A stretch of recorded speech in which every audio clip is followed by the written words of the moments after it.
The rain hammered down on Madison Avenue like bullets from heaven, each drop exploding against the cracked asphalt where Officer Rachel Turner stood, frozen, her hand trembling over her holster. "Don't talk." The voice cut through the storm, not a command but a desperate plea from a man she'd dismissed as just another struggling single father. In 12 seconds, everything she believed about heroes would shatter. Welcome to a story that proves courage doesn't live in uniforms or badges. Sometimes it sleeps in the shadows, with those society has forgotten.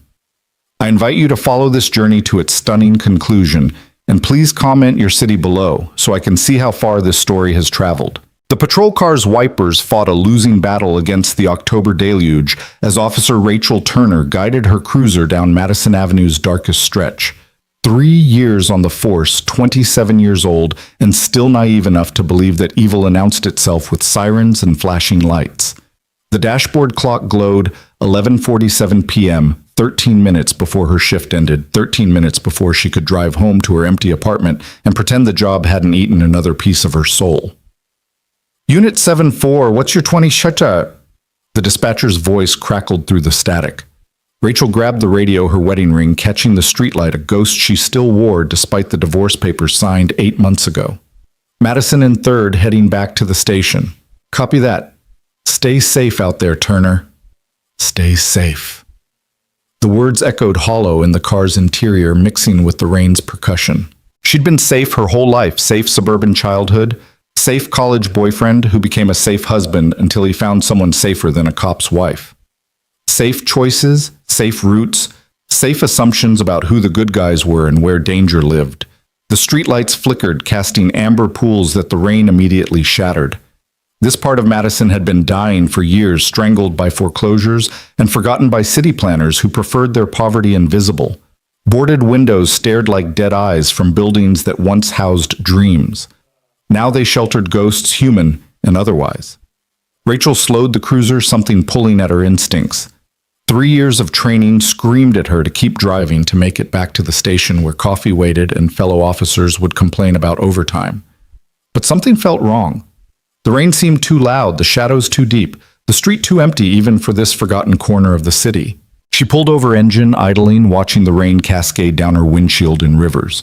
Her hand unconsciously checked her service weapon, a Glock 19 with 15 rounds she'd fired thousands of times at the range, but never once in anger. The weight felt both reassuring and accusatory. "Just 13 minutes, she whispered to herself, but her hand was already reaching for the door handle. The rain hit her like a physical force, immediately soaking through her uniform despite the department-issued raincoat. Water ran off her cap's brim in steady streams, blurring her vision. She should have stayed in the car, should have driven away, should have listened to that voice. Every cop develops the one that whispers about going home alive. Instead, she stood there, rain drumming against her shoulders, searching the darkness for whatever had made her stop. The street stretched empty in both directions, lined with the skeletal remains of what had once been a thriving commercial district. Lee's Hardware shuttered. Marino's Deli foreclosed. The old Regal Theater condemned. Each storefront a tombstone marking the death of someone's American dream. Movement caught her eye, subtle, almost lost in the rain's chaos. There, pressed against the brick wall of what used to be a pawn shop, stood a man. Not hiding exactly, but not wanting to be seen either. The rain had plastered his clothes to his body, revealing a frame that spoke of meals missed and pride swallowed. Beside him, a German Shepherd mix sat alert, its fur matted with rain, but its eyes sharp with intelligence. Rachel's hand drifted toward her holster, not drawing, just finding comfort in proximity. She'd answered enough domestic calls, enough disturbances to recognize the signs of trouble. But this man didn't have the aggressive stance of someone looking for a fight. If anything, he seemed protective. Watchful. She took 3 steps forward, her boots splashing through puddles that reflected the dying streetlights. The man didn't move, didn't run, didn't threaten. He simply watched her approach with eyes that held too much knowledge for someone the world had clearly beaten down. "Sir, are you all right?" Her voice carried the professional distance they'd taught at the academy, firm but not aggressive, concerned but not involved. The man's lips moved, but the rain swallowed his words. She moved closer, close enough now to see the lines etched deep in his face. Not age lines, but the kind carved by worry and sleepless nights. His clothes, despite being soaked, were clean. worn thin at the elbows and knees, carefully patched in places but clean. This wasn't a vagrant or an addict. This was someone trying desperately to hold on to dignity while the world stripped it away piece by piece. "Don't talk," he said louder this time, but still barely audible over the rain's roar. "Just listen." Every protocol, every training scenario flashed through Rachel's mind. This could be a distraction, a setup, a dozen different dangers wrapped in rain and shadow. Her hand tightened on her weapon's grip, still holstered but ready. "Sir, I need you to—" "Please." The word cracked like ice breaking. "He's been watching you." The rain suddenly felt colder. Rachel's eyes swept the street, seeing nothing but sensing everything. The shadows seemed to breathe the darkness pulse with hidden threat. "Who's been watching me?" She kept her voice steady despite the adrenaline flooding her system. The man David, though she didn't know his name yet, lifted his chin slightly, indicating something behind her and to the left. Not obviously, not dramatically, just the smallest gesture that spoke of someone who'd learned to communicate danger without attracting it. "Silver Honda. Parked since you started patrol. Engine running. Driver never got out." Rachel didn't turn immediately. Training kicked in? Never turn your back on a potential threat. Never reveal what you know until you're ready to act. Instead, she angled her body using her peripheral vision to catch the vehicle he'd described. They're half hidden behind a dumpster exhaust, visible in the rain-cooled air. How had she missed it? "You're sure?" David nodded, water streaming from his hair. "I see things. People ignore me so they don't hide from me. He followed you from 10th Street. 10th Street. She'd made a traffic stop there 20 minutes ago. Routine speeding ticket, nothing memorable except the driver had been oddly nervous. Too nervous for a simple citation. She'd let him go with a warning, something her training officer would have called soft, but she'd been tired, eager to end her shift without paperwork. "Did you see the driver?" White male. 30s. Scar through his left eyebrow. Wearing a black jacket with... David paused, his dog suddenly tensing beside him, a low growl building in its throat. The shadows exploded into motion. A figure burst from the alley between buildings, moving fast despite the rain-slick pavement. Rachel's training took over hand to weapon, body squared, voice commanding, "Stop, police!" But he didn't stop, couldn't stop, wouldn't stop. The streetlight caught the knife in his hand blade, gleaming wet with rain that looked too much like blood in the amber light. 20 feet, 15, 10. Time fractured into fragments. Rachel's weapon clearing leather. The attacker's face twisted with rage or fear or madness. David moving not away but toward. The dog launching itself with primal fury. The rain falling between heartbeats, each drop suspended like crystals in the lightning flash of crisis. The collision was brutal. David hit the attacker from the side just as Rachel's finger found the trigger. They went down hard, the knife spinning away into the darkness, metal singing against concrete. The dog was on them instantly, jaws clamping on the attacker's arm, not biting through, but holding, controlling. Rachel circled weapon-trained, searching for a clear shot that wouldn't risk David. Stop resisting, stop resisting. But the fight was already over. David had the man pinned using technique that spoke of training, maybe military, maybe just the hard-earned education of survival. The attacker struggled briefly, then went limp, sobbing into the rain-soaked street. "Clear," David said quietly, professionally, like someone who'd said it before in places where clear meant everyone got to go home. Rachel holstered her weapon and pulled out her cuffs, her hand surprisingly steady as she secured the attacker. Only then, only when the immediate danger passed, did the reality hit her. This man, this single father she'd been ready to dismiss as just another hard-luck story, had saved her life. "Are you hurt?" she asked David, who was slowly standing, favoring his left knee. "I'm fine." He wasn't, she could see that, but fine was relative in this part of the city. The dog sat beside its owner, tail wagging slightly despite the chaos, proud of its part in the drama. David's hand found the dog's head, a gesture of comfort and connection that said more than words about their bond. That was... Rachel started, then stopped. What was it, brave, stupid, incredible, all of those and more? "Necessary," David finished quietly. Sirens approached. Someone had called it in. Blue and red lights painted the rain in patriotic colors as backup arrived. The scene would soon be crowded with officers, detectives, questions, and paperwork. But for now, in this moment between crisis and conclusion, Rachel really looked at the man who'd saved her. His name was David Chen, she'd learned later. 35 years old, former Marine honorably discharged, lost his wife to cancer 2 years ago, lost his job when he took too much time off to care for her, lost his house when the medical bills came due. Now living in his 1997 Ford Explorer with his 8-year-old son Marcus and their dog Scout. Working whatever day labor he could find, showering at the gym when he could afford the day pass, doing homework with his son by flashlight, never letting the boy know how close they were to the edge. But she didn't know any of that yet. All she knew was that this man, this stranger society, had written off, had risked everything to save her. Why? She asked as the first patrol car screeched to a halt nearby. David looked at her with those eyes that had seen too much, lost too much, but somehow still held on to something essential. Because that's what you do. You see someone in trouble, you help. Doesn't matter who they are or what you have. You help. Officers swarmed the scene, taking control, asking questions.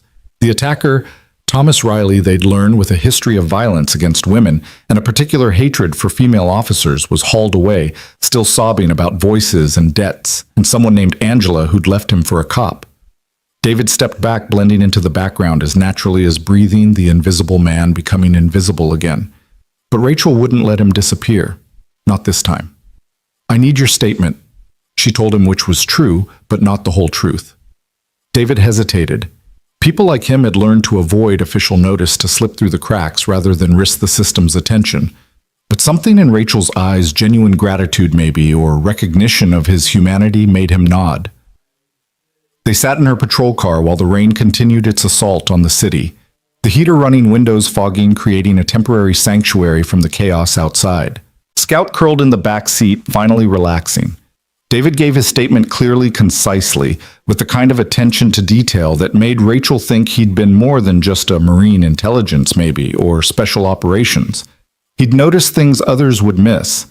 The Honda's license plate partial but enough. The attacker's shoes expensive, inconsistent with his claimed unemployment. The way he'd held the knife, trained not street. You've done this before, Rachel said. Not a question. Different context, David replied, and she knew enough not to push. They sat in comfortable silence for a moment, watching the crime scene techs arrive, the rain still falling like it might never stop. Rachel thought about her safe life, her safe choices, her safe assumptions. Here was a man who had nothing but still gave everything, who lived in his car but maintained dignity, who could have walked away but chose to stand. Do you need anything? She asked. Medical attention, food? I could. We're fine. The reflexive response of someone who'd learned that accepting help came with costs, pride, independence, sometimes safety itself. Your son, Rachel said carefully. Where is he now? For the first time, David's composure cracked slightly. At the library. They're open until midnight. He's doing homework. Marcus he's a good kid. Straight A's, wants to be an engineer. Pride and pain mixed in his voice. He doesn't deserve this. Neither do you. David almost smiled, an expression that transformed his face, revealing the man he'd been before life's brutal mathematics had subtracted everything but survival. My shift's over, Rachel said, suddenly surprising herself. The library's about to close. How about I give you and Marcus a ride? We have a car. In this rain, with your knee. She'd noticed him favoring it more as the adrenaline wore off. Come on, let me do this. David studied her for a long moment. Trust was currency in his world, spent carefully and rarely. But something passed between them. Understanding maybe, or recognition of shared humanity despite their different circumstances. Okay, sit, he said finally. Thank you. They drove through the rain-soaked streets toward the library Scout alert in the back seat. David quiet beside her. Rachel thought about the randomness of it all, how she'd almost driven past, how David could have stayed hidden, how the knife could have found its mark. Thin margins between salvation and disaster, between hero and victim, between visible and invisible. The library appeared through the rain like a lighthouse, its windows glowing warm against the night, and there, visible through the glass doors, sat a young boy at a corner table, surrounded by books, writing intently in a notebook, while a security guard watched benevolently from nearby. "That's Marcus," David said, and his entire being softened. Rachel watched as David limped into the library, saw the boy's face light up, despite obviously trying to play it cool.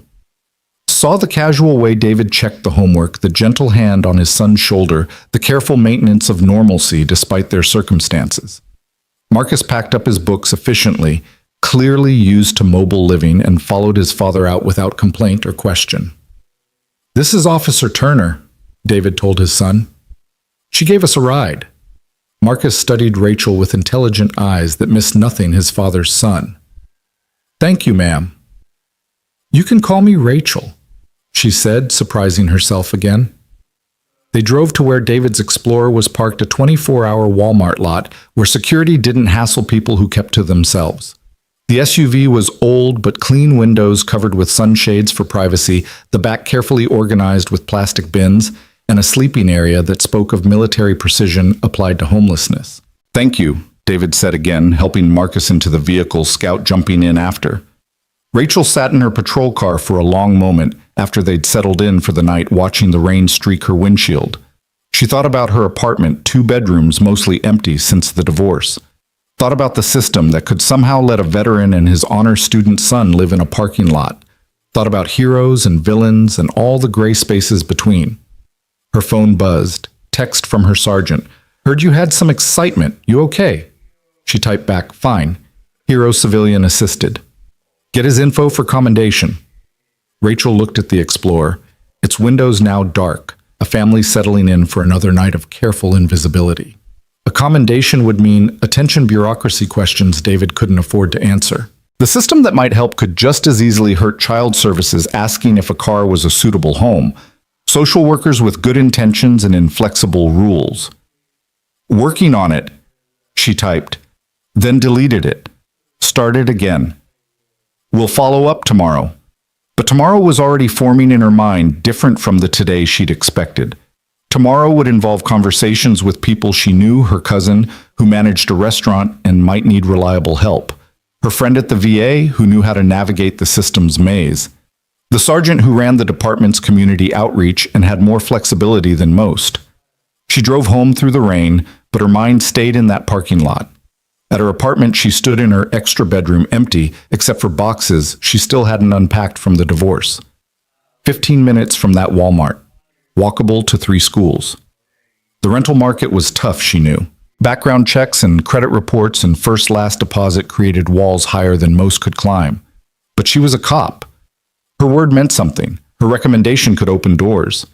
That night, Rachel couldn't sleep. She kept thinking about David's words, "You see someone in trouble, you help."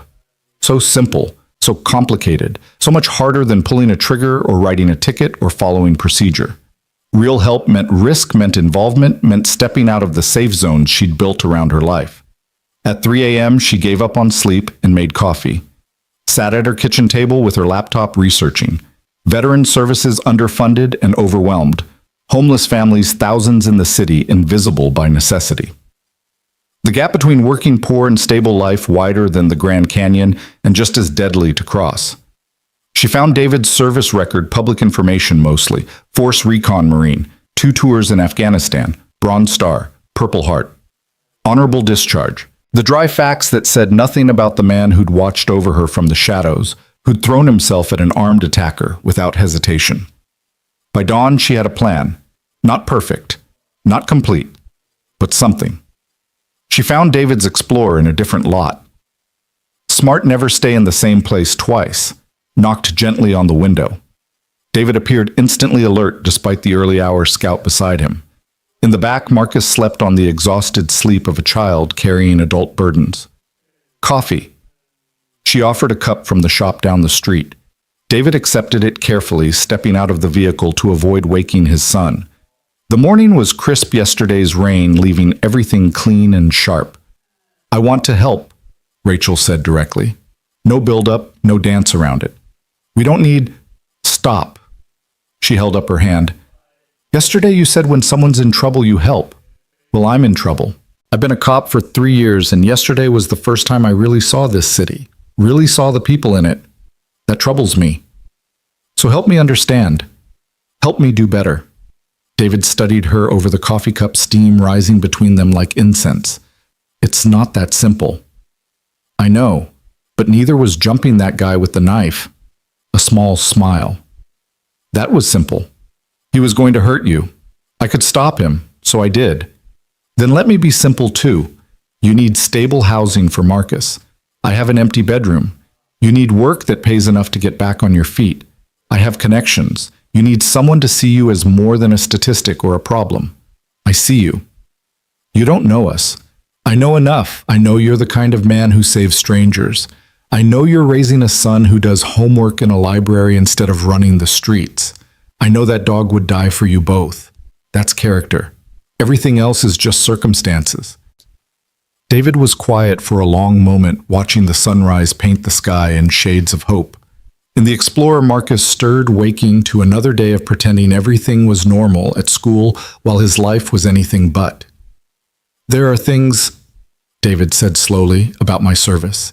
Things that make traditional employment complicated. PTSD. Among other things. I have bad days. Days where I can't function the way employers expect. But you functioned yesterday when it mattered. That was different. That was clear. Right and wrong, protect and serve. Civilian life is, he struggled for words, murky. Rachel thought about her own struggles with the murkiness, the politics of policing, the compromise and frustration, the gap between what she'd hoped to be and what the job demanded. What if, she said carefully, we could find you something clear, something that uses what you're good at? Like what? She thought about yesterday, his observation skills, his ability to see what others missed, his instinct to protect. The department has civilian positions, community liaison, youth programs, things where your experience would be an asset, not a liability. They don't hire homeless veterans with PTSD for those jobs. They don't know what I know. They didn't see what I saw. Rachel pulled out her phone, showed him an email she'd drafted at 4 a.m. to her sergeant. A recommendation so strong it bordered on demanded. I've got 3 years of perfect record. Never asked for anything. Never pushed. That currency spends if you use it right. Why? David asked the same question she'd asked him yesterday. Because that's what you do. She echoed his words back. You see someone in trouble, you help. Marcus appeared in the Explorer's window, rubbing sleep from his eyes. He saw his father talking to Rachel and smiled a child's smile, trusting and innocent despite everything. Hi, Officer Rachel, he called out. Hey, Marcus, how'd the homework go? Got it all done. We're studying the Revolutionary War. Did you know George Washington's troops went the whole winter at Valley Forge with barely any food or shoes, but they didn't give up? Rachel looked at David, saw him seeing her understand. The parallel wasn't lost on any of them. Your dad's a hero, she told Marcus. He saved me yesterday. Marcus nodded matter-of-factly. He does that. He saved a lady from a fire once and stopped a man from hitting his kid at the park. And, Marcus, David said, gently embarrassed. It's true, the boy insisted with 8-year-old certainty. Rachel made a decision, the kind that changes lives, hers, theirs, maybe others down the line. Marcus, how would you like to see your dad get a medal? The boy's eyes widened. David immediately shook his head. No attention. We can't. Trust me, Rachel said. I know how to do this right. Quiet ceremony, no media, just the department recognizing what you did. But more importantly, it creates a record. A formal acknowledgement that you're one of the good guys. That matters when you're applying for jobs, for housing, for everything. She's right, Dad, Marcus said quietly. You always tell me to be proud of doing the right thing. David looked between his son and Rachel, caught between pride and survival instinct, between staying invisible and stepping into the light. One condition, he said finally. Name it. This isn't charity. I work for anything I get. I pay back every kindness. That's how we maintain dignity. Rachel extended her hand. Deal. They shook on it there in the parking lot, as the sun climbed higher, as the city woke around them, as life prepared to change in ways none of them could fully anticipate. Over the next weeks, Rachel learned what real police work looked like. Not the arrests and reports, but the human connections that actually made communities safer. She vouched for David at the VA, navigated the bureaucracy with the determination of someone who'd seen too clearly what happened when the system failed. She convinced her sergeant to interview David for a civilian position part-time, at first working with at-risk youth. Who better to reach kids on the edge than someone who'd been over it and climbed back? The spare bedroom in her apartment became Marcus's first stable home in 2 years. The boy bloomed like a plant, finally given sunlight, his grades soaring even higher, his smile appearing more often. Scout patrolled the apartment like she'd always belonged there, splitting her time between guarding Marcus while he studied and sitting with David on the bad nights when the war came back uninvited. David struggled at first with accepting help with being seen, with trusting that this wasn't temporary. But gradually, incrementally, he began to rebuild. The part-time position became full-time. The VA finally came through with proper treatment. The nightmares decreased, though they never fully disappeared. Some wounds never completely heal. They just become part of who you are. 3 months after that night in the rain, David stood in the community center teaching a group of teenagers basic self-defense. Half of them had records. Most had stories that would break hearts. All of them listened when he talked because he didn't talk down to them. He knew their struggles weren't abstract. He'd lived versions of them. The thing about rock bottom, he told them, demonstrating a defensive stance, is that it's solid. You can build from there, but you got to be willing to see the people reaching down to help you up. And more importantly, once you're up, you got to reach back for the next person.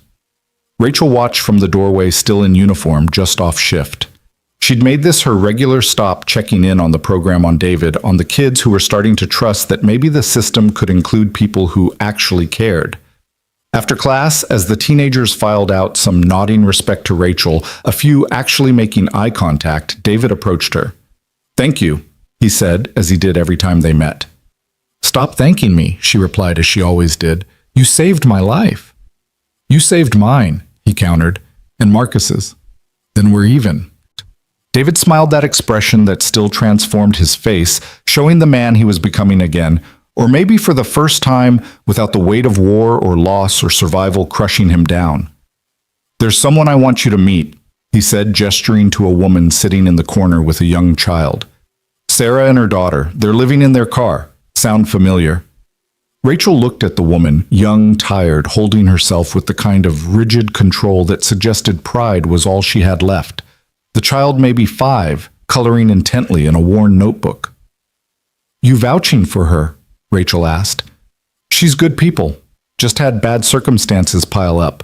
Lost her job when the factory closed. Couldn't make rent. Been keeping it together for 6 months, but winter's coming." Winter. Rachel remembered David's stories about last winter, the constant cold, the struggle to keep Marcus warm, the fear that child services would take his son if anyone noticed their situation. "You have a plan?" David nodded. "There's a maintenance position opening at the shelter on 5th. I know the manager. He'll hire her if someone vouches. She's handy, knows electrical and plumbing. Her dad was a contractor, taught her the trades. And housing. That's where I was hoping you might help. You know landlords now, people who trust your word." Rachel did know landlords now. In 3 months, she'd built a network of people willing to take chances on her recommendations. Not charity, but calculated risks backed by her reputation, and when necessary, her unofficial guarantee that problems wouldn't become police problems. "I'll make some calls," she said. "I knew you would." David paused, then added, "She reminds me of something you said that first morning, about seeing the city for the first time, really seeing it." "Yeah. There are thousands of us. Invisible people, living in cars and shelters on the streets. Most of us aren't addicts or criminals. We're just people who fell through cracks that kept getting wider. A medical bill, a factory closing, a war that followed us home. And once you fall, climbing back up alone is almost impossible." Rachel thought about her safe life, how thin the margins really were. One injury, one job loss, one bad break, and anyone could be David or Sarah or the thousands of others trying to stay invisible while maintaining dignity. "So we make ladders," she said. "One rung at a time. One person at a time," David agreed. That night, Rachel had dinner with David and Marcus in the apartment that had become their home. Marcus excitedly showed her his science project, a model of a bridge designed to hold maximum weight with minimum materials. The metaphor wasn't lost on any of them. Engineering, Marcus explained eagerly, is about finding the strongest structure with what you have available. You can't always have the best materials, but you can always find the best design. Scout lay at their feet, content in the way of dogs who know their pack is safe. Outside, rain began to fall again, but inside was warm and dry and stable. "I've been thinking," David said as they cleared the dishes, "about that night, about why I was there in that exact spot at that exact moment." "Fate," Rachel suggested, half joking. "Purpose," David corrected. "For 2 years I thought I'd lost mine. Thought I was just existing, keeping Marcus fed and safe, but not really living. Then I saw you that night and I knew, clear as I've ever known anything. This was why I was there. All of it, the loss, the struggle, the invisibility, it put me in position to help when it mattered." "You would have helped anyone." "Maybe, but it wasn't anyone. It was you, someone who could help others, who would help others." That multiplies the good, doesn't it? Rachel thought about Sarah and her daughter, about the teenagers in David's class, about the ripples spreading out from one moment of courage in the rain. "Yeah," she said, "it does." Later, after Marcus had gone to bed and David had retreated to his room to wage his nightly battle with memories, Rachel stood at her window, watching the rain. The city spread out below, millions of lights hiding millions of stories. How many invisible people were out there? How many potential heroes dismissed as problems? How many David Chens waiting for someone to truly see them? Her phone buzzed. Text from dispatch about a homeless veteran causing a disturbance at a convenience store. 2 years ago, 3 months ago, she would have responded by the book. Arrest if necessary, move along if not, maintain order above all. Now she texted back, "On my way, I'll handle it."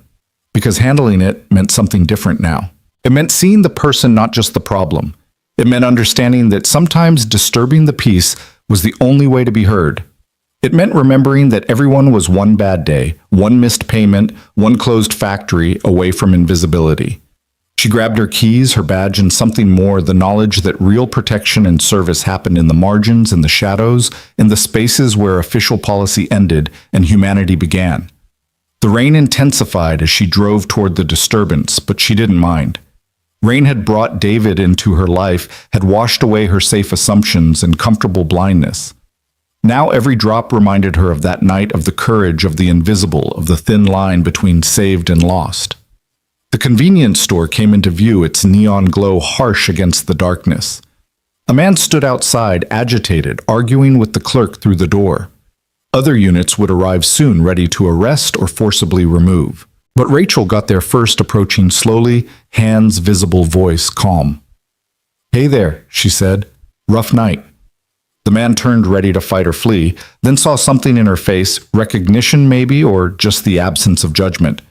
"They won't let me buy food," he said. "I got money, I showed them. But they said I smell bad, that I'm scaring customers."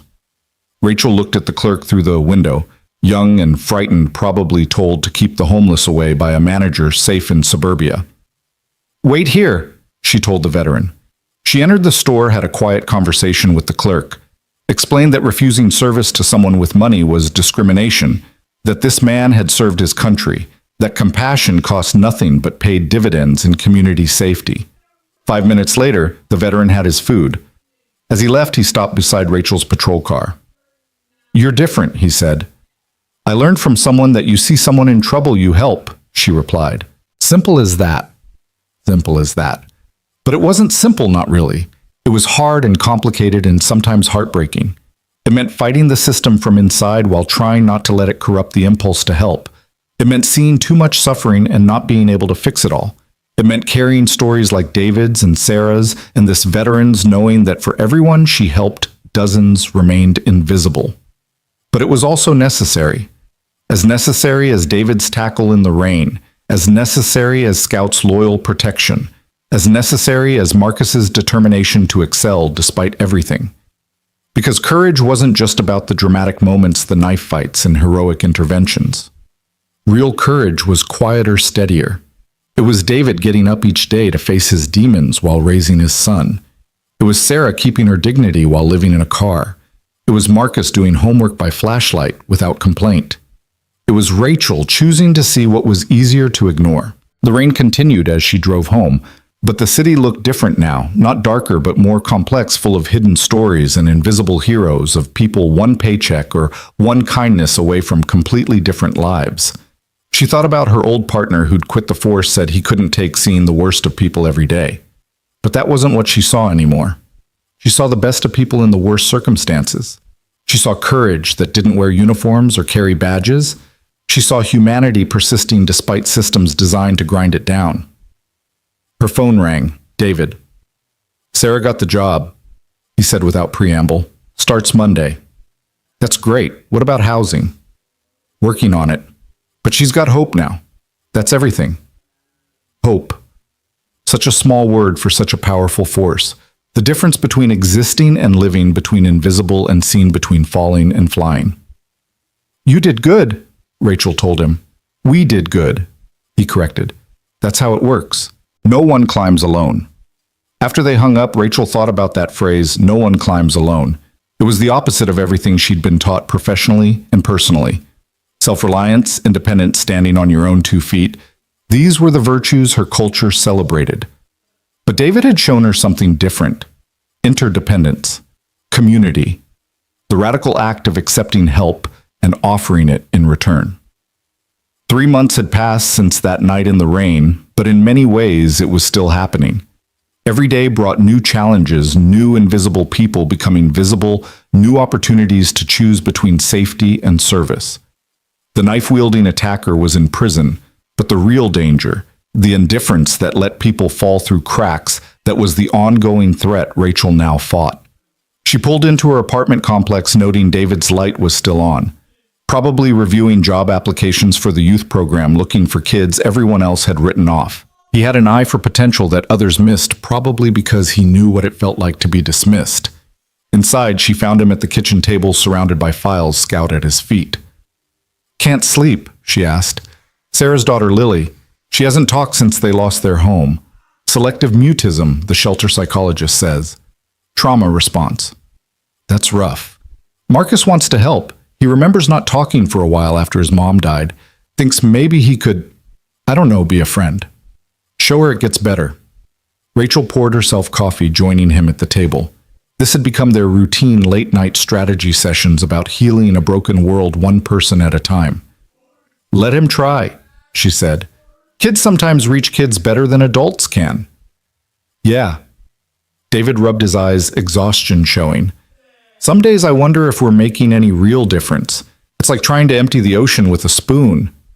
But every spoonful matters to someone drowning." He looked at her, that penetrating gaze that had first warned her of danger, now seeing something else. "You've changed," he said. "So have you." "No, I mean, when we met you were going through the motions, safe. Now you're..." He searched for words, alive, present, engaged. Rachel thought about her life before the empty apartment, the safe routines, the job that was just a job. Now every day had purpose beyond procedure. Every call was a chance to truly protect and serve. "You saved more than my life that night," she admitted. "You saved me from a different kind of invisibility, the kind where you exist but don't really live." David nodded, understanding without explanation. They sat in comfortable silence, two people who'd found purpose in each other's rescue. A soft knock interrupted them. Marcus stood in the doorway, rubbing sleepy eyes. "Dad, I had the dream again." David immediately rose, but Marcus shook his head. "Not the bad one. The good one. Where we have a home and Scout has a yard and you smile all the time." "That's not a dream anymore, buddy," David said softly. "I know. That's what makes it good." The boy patted back to bed, Scout following protectively. David watched them go, love and pain mixing on his face. "He's everything," he said simply. "He's lucky to have you." "I'm lucky to have him. He kept me human when it would have been easier to become something else. Someone else. The kind of person who survives but doesn't live." Rachel understood. The job could do that, make you hard, cynical, closed off. But David and Marcus, and now Sarah and all the others, they kept her human too. Reminded her why the work mattered. "I should try to sleep," David said, but didn't move. "Bad night. Anniversary, 5 years since Afghanistan, the thing that ended my military career. He'd never talked about it directly. Rachel didn't push, just waited. Convoy hit an IED, lost 3 men, good men. I was supposed to... I should have seen it, should have known. All my observation skills, all my training, and I missed it. David, I know, survivor's guilt, PTSD, I've heard all the terms, but knowing what to call it doesn't make it go away. Those men had families, kids, they're gone, and I'm here, and some days I don't know why. Because of Marcus, because of Sarah, because of me, because of everyone you've helped and will help. Is it enough to balance the scales? Rachel thought carefully before answering. There are no scales. There's just what happened and what happens next. You can't save the men you lost, but you can honor them by saving others, by living with purpose, by teaching Marcus that good men don't give up especially when it's hard. David finally looked at her, really looked at her. How'd you get so wise? I had a good teacher, this homeless guy who lived in his car, real philosopher type. That earned her a small smile. Sounds like a troublemaker. The best kind. They sat there until dawn talking about everything and nothing about the people they'd been and were becoming about the city's invisible population and their visible dreams. When the sun finally rose, painting the apartment in golden light, David stood to make breakfast for Marcus. Thank you, he said as always. Stop thanking me, she replied, as always. But this time he shook his head. No, gratitude matters. It's what separates surviving from living. Being thankful means you recognize good in the world even when bad seems overwhelming. He was right, Rachel realized. Gratitude was a choice like courage, like seeing the invisible, like helping when it would be easier to walk away. Marcus emerged dressed for school, backpack ready. He hugged his father, then surprised Rachel with a hug too. Thanks for letting us stay, he said with 8-year-old sincerity. Thanks for making it home, she replied. As they prepared for their day, David to the community center, Rachel to her shift, Marcus to school, the apartment filled with the comfortable chaos of family. Not traditional family maybe, but real nonetheless. Forged in crisis, strengthened by choice, held together by something more powerful than blood or law. Before leaving, Rachel checked her phone. 3 messages about homeless individuals causing problems. Once she would have seen only the problems. Now she saw the people. Each call was an opportunity to connect, to redirect, to possibly save someone the way David had saved her. Be safe out there, David called as she headed to the door. Always am, she replied, then added, now.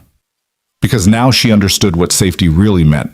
It wasn't about avoiding danger, it was about facing it with backup, with community, with people who'd catch you if you fell. Real safety came from knowing you weren't alone, that invisible threads connected you to others who'd stand in the rain and fight for strangers. The city waited outside, full of its usual chaos and occasional miracles. Rachel adjusted her badge, checked her weapon, and stepped into it. Ready to serve and protect in ways the Academy never taught, but David had demonstrated. Ready to see the invisible and make them matter. The warehouse district at dawn looked like a mouthful of broken teeth, each abandoned building a gap where commerce used to thrive. Rachel's patrol car moved slowly through the maze of empty loading docks and rusted fire escapes, her radio crackling with routine checks from other units. 6 months had passed since that night in the rain, since David Chen had changed the trajectory of her life, and now she saw these forgotten spaces differently, not as areas to avoid or quickly patrol through, but as potential shelters for the invisible, the places where people like David once sought refuge from judgment and cold. Unit 7-4. We've got a 1054 at the old Brennan Textile Building, dispatch called. Possible deceased called in by urban explorers. Rachel's stomach tightened. 1054 dead body.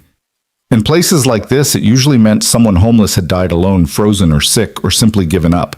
She grabbed her radio. Unit 74 responding. ETA 3 minutes. The Brennan building stood 7 stories of industrial decay, its windows mostly shattered walls tagged with graffiti that told stories of territory and survival. Two teenagers waited by a gap in the chain-link fence, their expensive cameras and urban exploration gear marking them as thrill seekers who'd found more than Instagram content. "Third floor," one of them said, pale and shaken. "We were just taking pictures. We didn't touch anything." Rachel called for backup, and the coroner then entered the building. The stairs creaked under her weight, each step echoing in the vast emptiness. The third floor opened into a massive space that once housed textile looms, now home to pigeons and decay. In the far corner beneath a relatively intact section of roof, she found him. Not deceased, not yet, but close.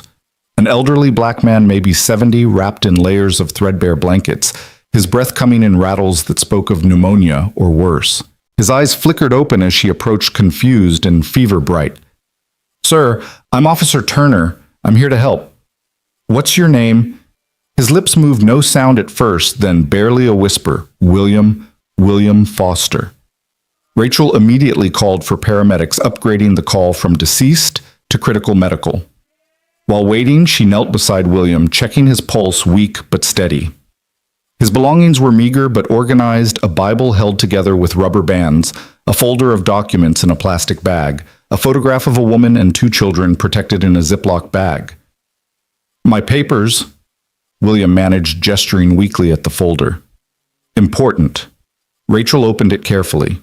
Inside were military discharge papers from Vietnam, a Bronze Star citation, Social Security documents, and surprisingly deed papers for a house on Maple Street dated 1975. "You own a house?" she asked gently. William's eyes filled with tears. "Lost it. Reverse mortgage. They said I could stay, but then the bank. My daughter, she tried to help, but..." The story came in fragments as they waited for the ambulance. William had owned his home free and clear until his wife got cancer. Medical bills mounted. A reverse mortgage seemed like salvation, access his home's equity to pay for treatment. But after his wife died, the terms became predatory. Missed payments during his grief led to foreclosure.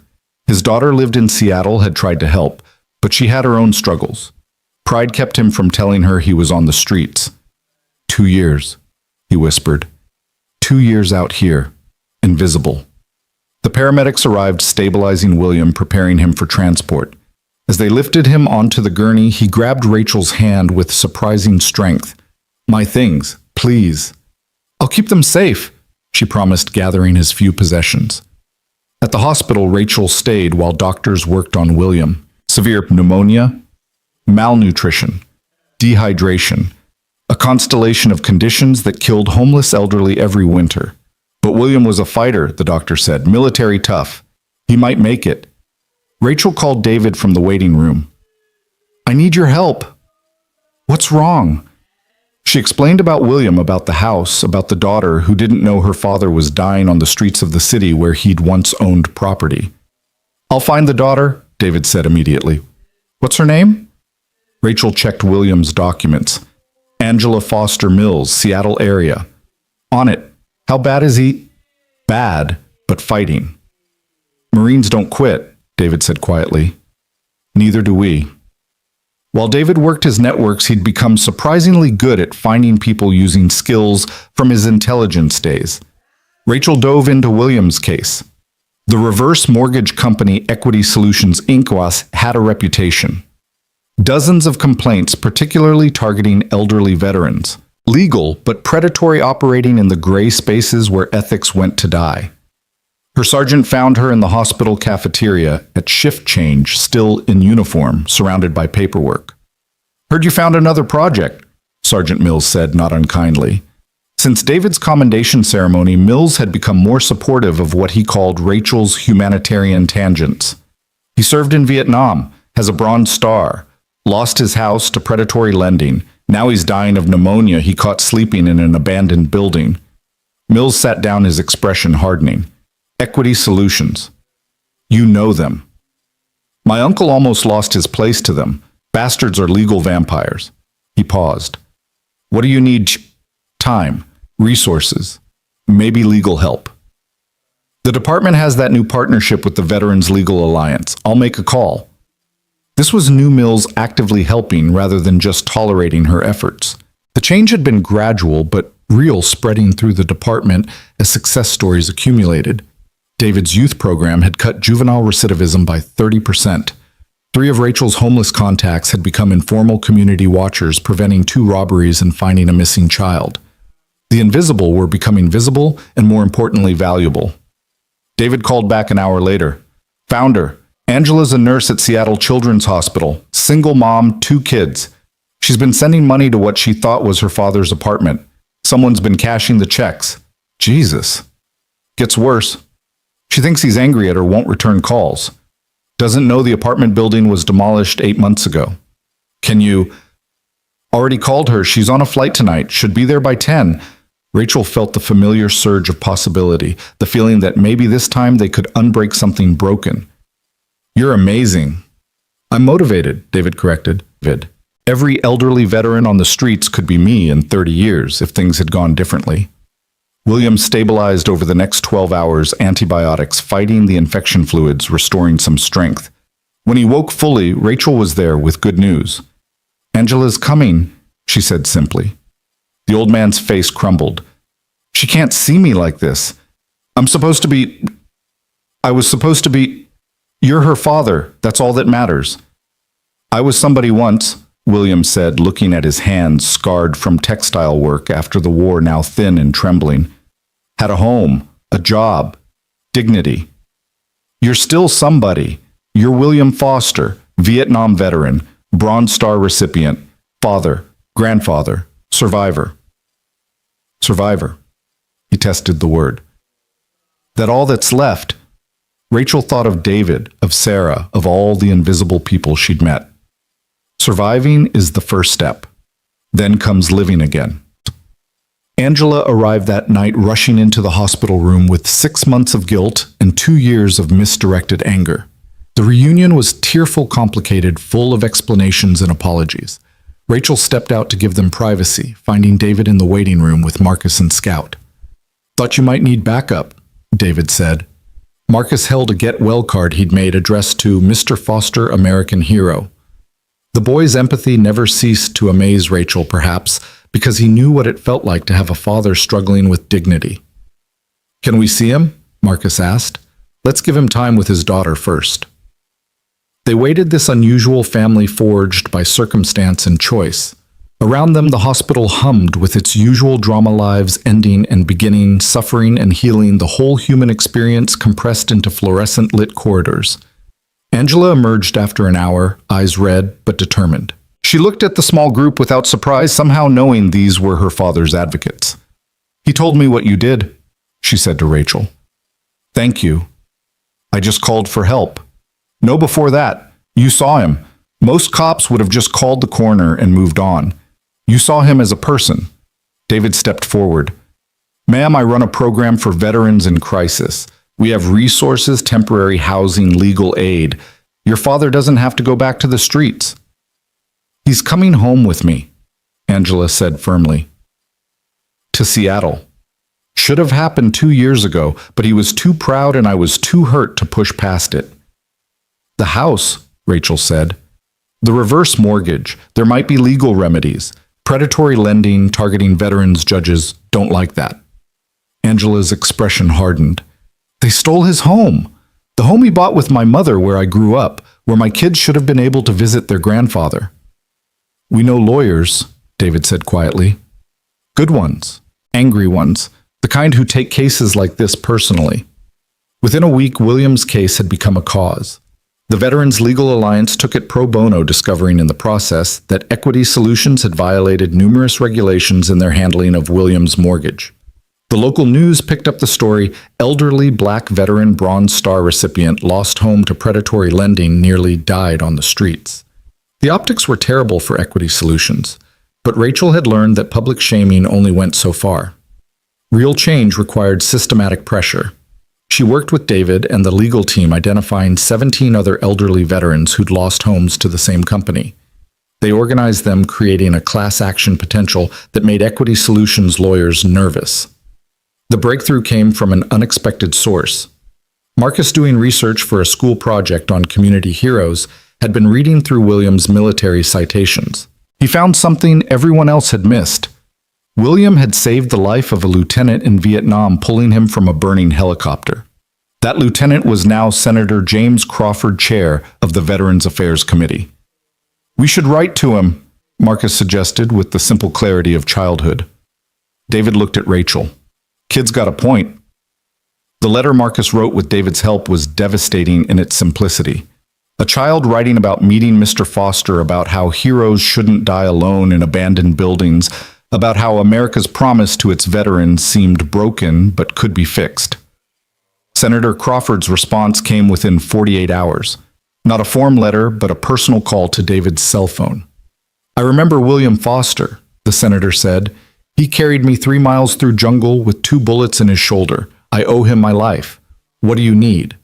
What they needed was leverage, and Crawford provided it. Federal investigation into equity solutions. Congressional hearing on predatory lending targeting veterans. Media attention that went national. 3 months later, William stood in his old house on Maple Street, keys in hand. The legal settlement had not only returned the property, but paid damages. The house needed work years of neglect showed, but it was his again. "I want to make it a transitional home," William announced, surprising everyone. "For veterans getting back on their feet. Angela's helping me set up a nonprofit, Foster House." Rachel watched David's reaction, the recognition of another invisible person choosing to become a ladder for others to climb. The renovation became a community project. David's youth program kids helped with painting and landscaping, learning construction skills and history from William's stories. Sarah, now stable in her maintenance job and apartment organized, donated furniture and supplies. Marcus designed a garden plan for the backyard, vegetables for the residents, flowers for beauty, because both were necessary. Officer Turner became a regular presence, not as law enforcement, but as friend and advocate. She'd learned to navigate between her official role and her unofficial mission, using her position to open doors while keeping her heart open to the stories behind the statistics. One evening, as they worked on installing new windows in Foster House, William pulled Rachel aside. "That day in the warehouse, I was ready to let go," he admitted. "Tired of fighting, tired of being invisible, tired of remembering when I mattered." "You always mattered." "No, I was disappeared. You know what that's like. To walk down streets you helped build and have people look through you. To have your whole life erased because you can't pay bills." Rachel thought of David's words about invisibility, about the thousands of Williams in every city disappeared by circumstance and systems that valued property over people. "But you saw me," William continued, "and that young man David, he found my daughter. And now," he gestured at the house coming back to life, "now I get to be the one seeing others." The first resident of Foster House was James, a Gulf War veteran David had met at the VA. Substance abuse issues under control but requiring support. The second was Maria, a female veteran with 2 teenagers escaping domestic violence. The third was Charles, Vietnam era, like William, artist and philosopher, who'd chosen streets over shelters because shelters didn't allow him to paint. Each brought their own story, their own skills, their own version of invisible made visible. James was a master carpenter who led the continuing renovation. Maria knew computers, set up systems for job searching and benefit applications. Charles painted murals on the walls, scenes of hope and homecoming that transformed the space from house to home. Rachel brought judges and city officials through Foster House, showing them what was possible when systems bent toward justice instead of just order. Some got it immediately, others required more convincing, but gradually the model spread. Other cities called, wanting to replicate the program. David became the unofficial liaison between Foster House and his youth program, bringing kids to learn from veterans, creating connections across generations and experiences. His own healing accelerated in the teaching, explaining trauma to teenagers, helped him understand his own, showing them recovery was possible, proved it to himself. One night, 6 months after Foster House opened, they held their first community dinner. The dining room filled with an unlikely assembly. Formerly homeless veterans, at-risk youth, police officers, off-duty social workers. Angela visiting from Seattle with her children, and Marcus presenting his award-winning essay about community heroes. William stood to speak steady, now healthy. His dignity not just restored, but transformed into something greater. "They say you can't go home again, Sig," he began. "But that's not true." You can't go back to who you were, but you can go forward to who you're meant to be. This house was where I raised my family, lost my wife, lost myself. Now it's where others find themselves. That's redemption. He looked at Rachel. Officer Turner saved my life, but more than that, she saved my purpose. Showed me that falling down doesn't mean staying down, that invisible doesn't mean insignificant. Rachel felt tears she didn't try to hide. This was what she'd joined the force to do, even if she hadn't known it at the time. Not just arrest criminals, but arrest the fall of good people. Not just protect property, but protect potential. After dinner, as people mingled and Marcus taught William's grandchildren a card game, David found Rachel on the back porch. Scout lay between them, content in the way of dogs who sense their pack is whole. "Remember that night in the rain?" David asked. "Every day. I've been thinking about what you said about me saving your life. But the truth is we saved each other. You from a life of safe blindness, me from invisible despair. And now," David gestured through the window at the warm scene inside veterans and youth official and unofficial helpers, all connected by threads of compassion and shared humanity. "Now we're saving others, teaching them to save each other, creating a different kind of safety net, one made of people who see each other, really see each other." Rachel's radio crackled a call about a disturbance at a homeless camp near the river. Once she would have responded with backup and citations. Now she responded with knowledge and alternatives. "I should take this," she said. "Want company." She looked at David, no longer the desperate father from that night in the rain, but not fully free of those shadows either. None of them were. They just learned to use their shadows to provide shade for others. "Always," she said. They drove toward the river, Scout in the backseat, rain beginning to fall again. But this time the rain didn't feel like danger. It felt like possibility, washing clean, nurturing growth, connecting sky to earth, to river to sea, all water eventually finding its way home. The camp appeared in their headlights, a collection of tents and tarps that represented both failure and resilience. The disturbance turned out to be a dispute over space, the kind of conflict that arose when too many people competed for too little safety. Rachel approached not with authority, but with David's presence and a simple question: how can we help? The conversation that followed was complicated, involving territorial disputes and stolen belongings and mental health crises. But underneath was the same theme: people who'd become invisible to society, still trying to maintain visibility to each other, to matter in whatever small way they could. "Foster House has emergency beds," David offered. "Not permanent, but enough to get through the storm." Some accepted, others didn't, too broken or proud or afraid to trust. But seeds were planted. Word would spread that the cop and the formerly homeless vet were real allies, that Foster House was real sanctuary, that invisible didn't mean forgotten. Driving back, Rachel thought about the journey from that night 6 months ago to now. Not just her journey or David's, but William's, Sarah's, Marcus's, Angela's. All of them connected by choices to see and be seen, to help and accept help. "We're not solving homelessness," David said, reading her thoughts, as he often did now. "We're not changing the system overnight, but we're changing something. Everything changes when you change how you see. When you recognize that the person in crisis could be you with different circumstances. When you understand that helping others helps yourself, that community isn't about proximity, but about purpose." They arrived back at Foster House to find William teaching Charles chess, while Maria helped Marcus with algebra and James fixed a leaky faucet. Angela's children played with Scout in the yard despite the light rain.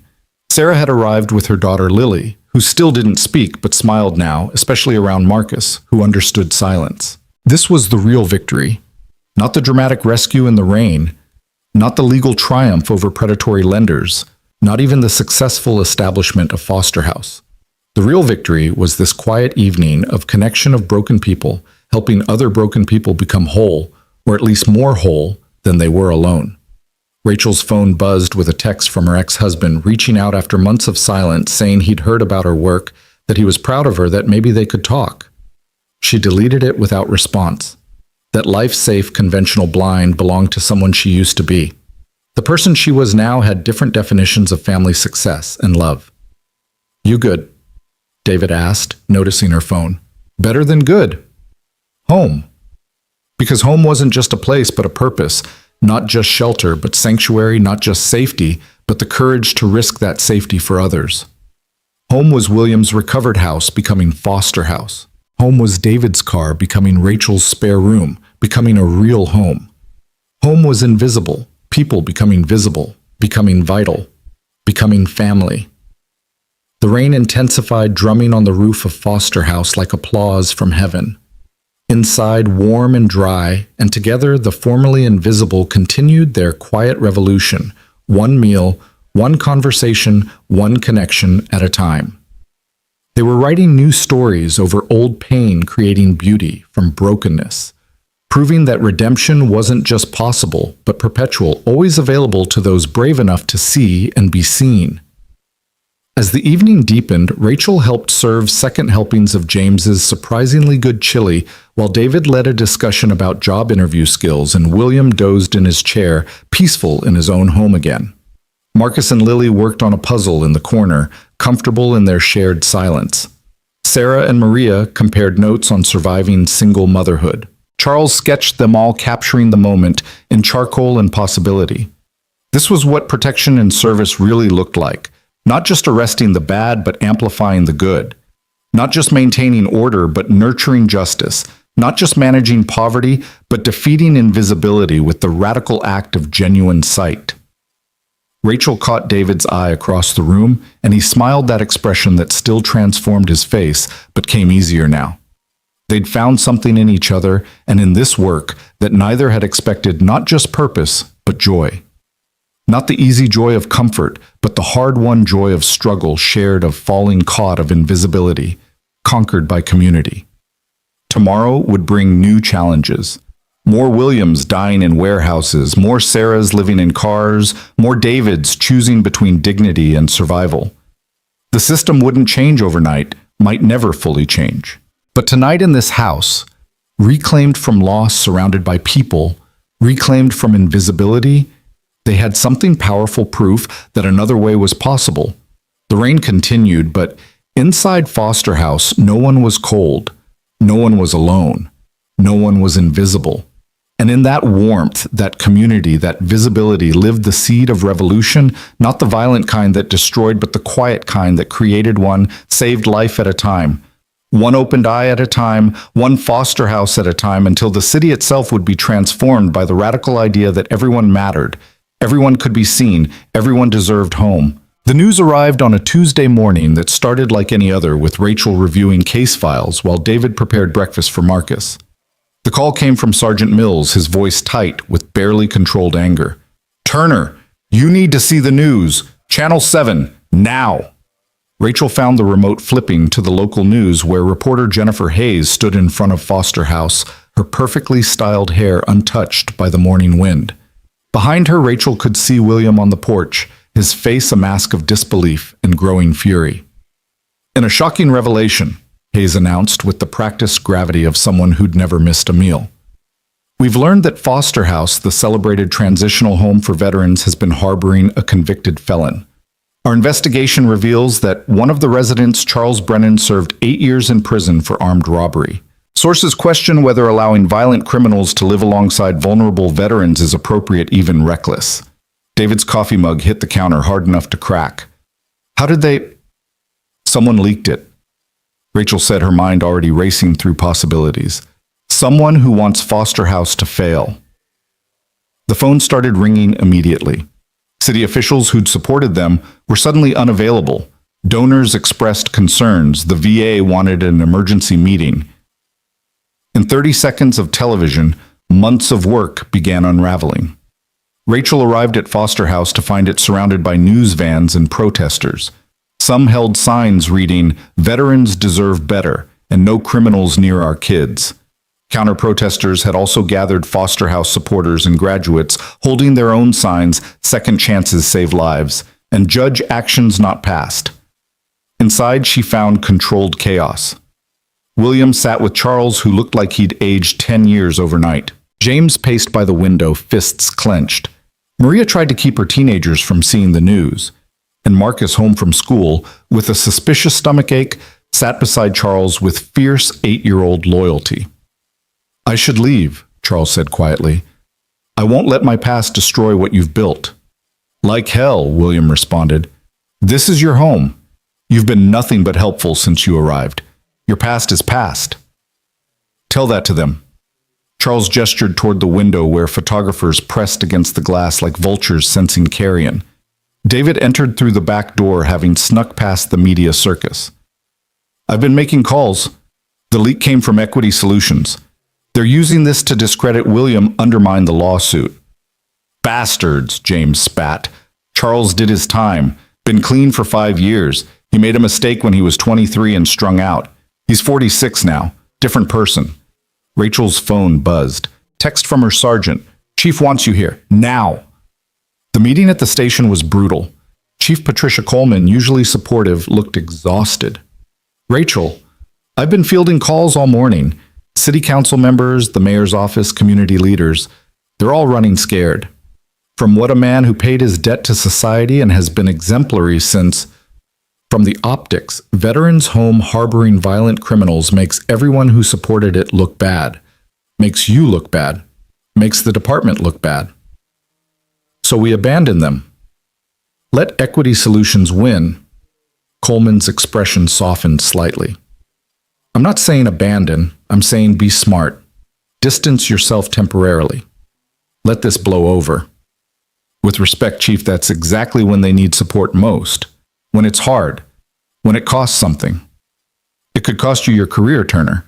You've been on thin ice before with your unconventional methods. This could break it. Rachel thought of David that night in the rain, throwing himself at an armed attacker. No calculation of personal costs, just recognition of necessary action. Then it breaks. She returned to Foster House to find the situation deteriorating. Someone had thrown a brick through a window. The protesters had grown louder, and Charles sat at the kitchen table writing what looked like a goodbye letter. Don't you dare, Rachel told him. Charles looked up with eyes that had seen too much. Officer Turner, I'm grateful for everything, but I won't be the reason this place fails. These people need Foster House. I'm just one person. You're not just anything, Marcus interrupted, surprising everyone. The boy stood straight, channeling his father's courage. You taught me how to draw. You painted that mural that makes everyone smile.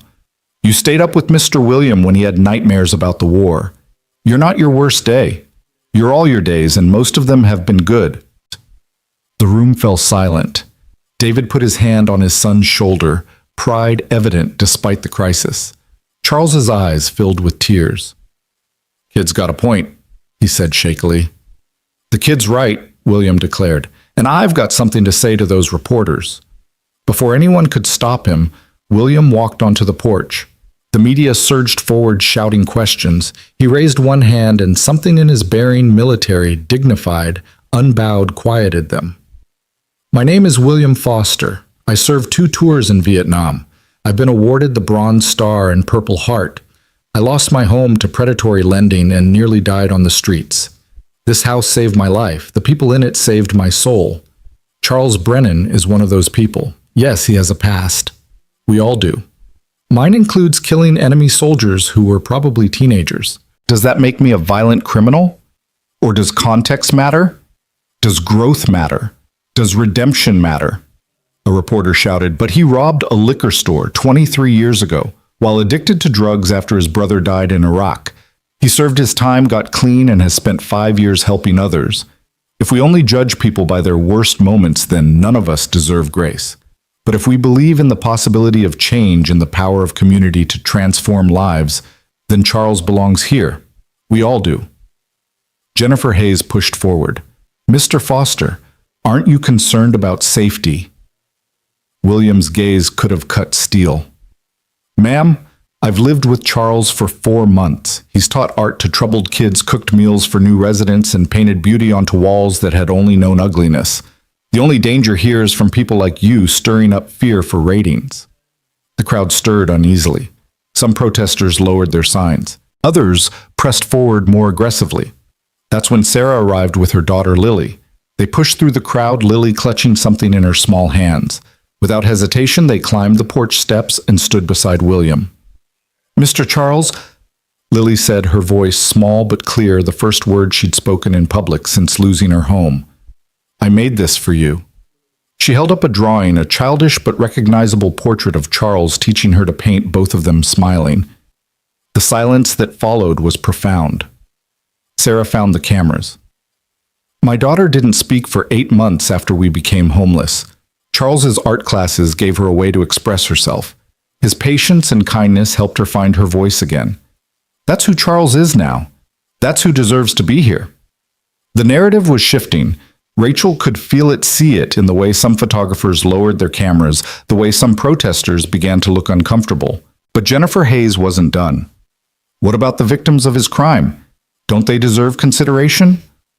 It was a fair question, one Rachel had been dreading, but Charles himself answered it, stepping onto the porch with quiet dignity.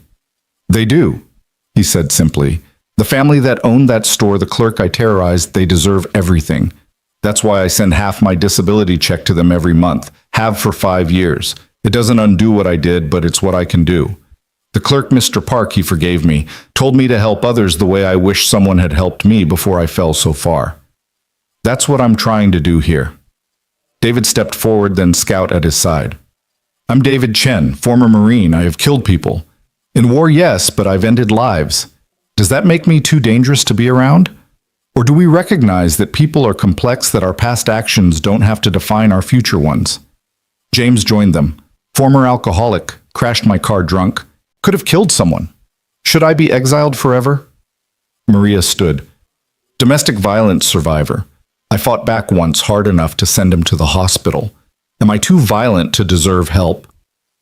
One by one, foster house residents and supporters stood with Charles, not denying his past, but refusing to let it erase his present. The visual was powerful, a community standing together against judgment for the radical idea that people could change. But Equity Solutions had more ammunition. The next morning brought new revelations. Charles had been in 3 fights in prison. Never mind that they were defensive, protecting younger inmates. The headline screamed about a violent pattern. Then came the financial attack. Suddenly, Foster House faced code violations that hadn't existed before. Permit requirements appeared from nowhere. The insurance company threatened to cancel their policy. It was a coordinated assault designed to destroy through bureaucracy what couldn't be destroyed through shame. Rachel worked 18-hour days fighting on multiple fronts. She called in every favor, leveraged every connection. David mobilized his network of veterans and youth. William reached out to Senator Crawford again. But they were losing ground. The breaking point came when Child Protective Services showed up at Rachel's apartment. We've received a complaint, the social worker said, clearly uncomfortable, about a minor living in proximity to a violent felon. Rachel's blood went cold. Marcus doesn't live at Foster House, but he spends significant time there, and his father works with Mr. Brennan. We need to evaluate whether this environment is appropriate for a child. David arrived as they were questioning Marcus.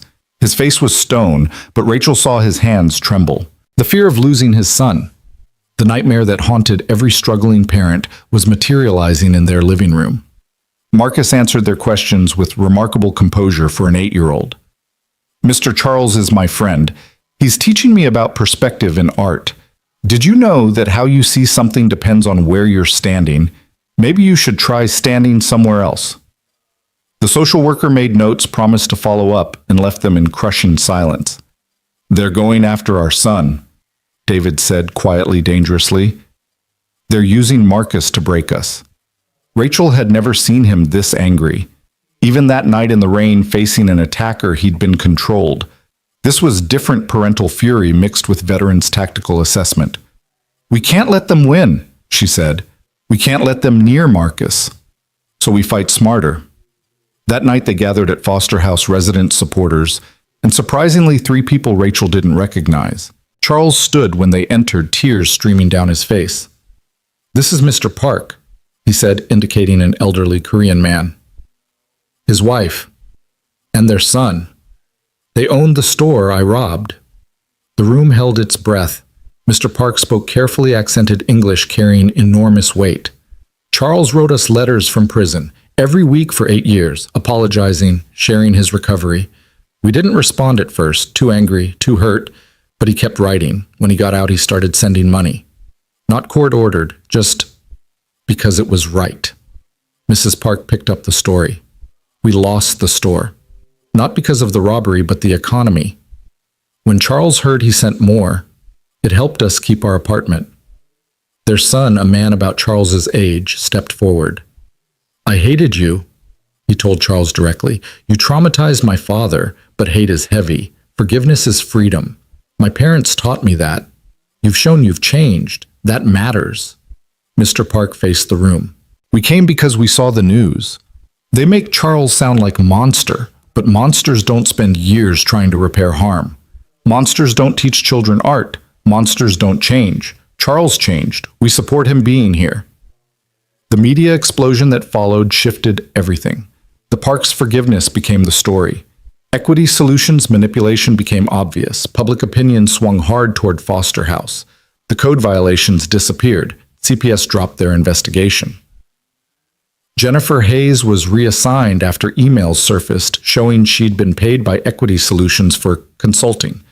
But victory felt hollow to Rachel as she watched David holding Marcus extra tight each night, as she saw Charles flinch whenever someone knocked on the door, as she noticed William's hands shake when he thought no one was looking. They'd won, but the attack had left scars. We need to be stronger, David said one evening as they planned Foster House's expansion. Not just defensively. We need to make it impossible for them to attack us like that again. Rachel understood it wasn't enough to do good work. They needed to be unassailable, their reputation so solid that future attacks would backfire immediately. The solution came from Marcus because of course it did. Why don't we tell everyone stories? Not just when bad things happen, but all the time. So people know who we really are. William loved it. A newsletter, old school, but also online. Regular updates about our residents, our successes, our challenges. Transparency as armor. Charles volunteered to illustrate it. Maria would handle the digital side. James would collect stories. They'd call it Visible, a monthly chronicle of invisible people becoming seen. The first issue featured Charles's journey complete with the Park's blessing and a photo of Mr. Park learning to paint in Charles's art class. The second told William's story of loss and recovery. The third introduced James's carpentry program teaching skills to other veterans. But it was the fourth issue that changed everything. It featured a simple story about Marcus and Lily working on homework together at Foster House, two children who'd experienced homelessness finding normal in what others called abnormal. The photo Charles had taken showed them concentrating intensely surrounded by veterans and formerly homeless individuals, all quietly supporting their education. The image went viral. Not sensational, just true. Two kids doing homework in a place that society said should be dangerous, but was actually safer than many traditional homes. The comments poured in from teachers, parents, veterans, social workers, all recognizing something authentic and necessary. Donations increased. Volunteers multiplied. Other cities didn't just call for advice, they sent representatives to learn. Foster House became a model, but more importantly, it became unassailable. Too many people had stake in its success now. 6 months after the attack, they held an open house. 300 people attended. The mayor spoke. Senator Crawford sent a video message. The Parks were guests of honor. But the moment that mattered most to Rachel was when Charles unveiled his newest mural. It covered the entire side of Foster House, a massive tree with roots made of darkness and pain, but branches reaching toward light. In the branches were faces every resident past and present, every supporter, every child who'd found safety there. At the base of the tree, barely visible unless you knew to look, were words, "Growth requires both sun and storm." Jennifer Hayes was there now working for a nonprofit after her journalism career imploded. She approached Rachel tentatively. I wanted to apologize. I was so focused on the story that I forgot about the people. Rachel studied her, seeing ambition curdled into regret. Apology accepted, but learn from it. Every story you tell is about someone's life, someone's family, someone's hope. Treat that with respect. As the event wound down, Rachel found herself on the roof with David watching the sunset paint the city gold. Marcus and Lily played in the garden below, their laughter mixing with conversation from the ongoing celebration. We almost lost everything, David said quietly. But we didn't. Because Charles's victims forgave him, because Marcus spoke up, because 1,000 small graces aligned. It could have gone the other way. Rachel knew he was right. They'd been lucky, but also prepared, also brave, also supported by community they'd built through months of patient work. That's why we keep building, she said. Make the foundation so strong that attacks just reveal the attacker's weakness. David nodded, then surprised her by taking her hand. They'd been dancing around something beyond partnership for months, both too scarred by past relationships to risk new ones. But surviving the attack had clarified things. Rachel, I know, she said. Me too. It wasn't a movie moment. No dramatic kiss or declaration. Just two damaged people recognizing something good and deciding to protect it. Like Foster House itself, not perfect, but real. Not easy, but worth it. Below them, William called everyone together for dinner. The dining room filled with unlikely family former addicts and accomplished professionals, veterans and civilians, children and elders, all connected by the radical act of seeing each other as human. Charles said grace, his voice steady and grateful. For second chances and third ones. For those who see us not as we were, but as we're becoming. For walls that become bridges and strangers who become family. For the courage to be visible, scars and all. Amen.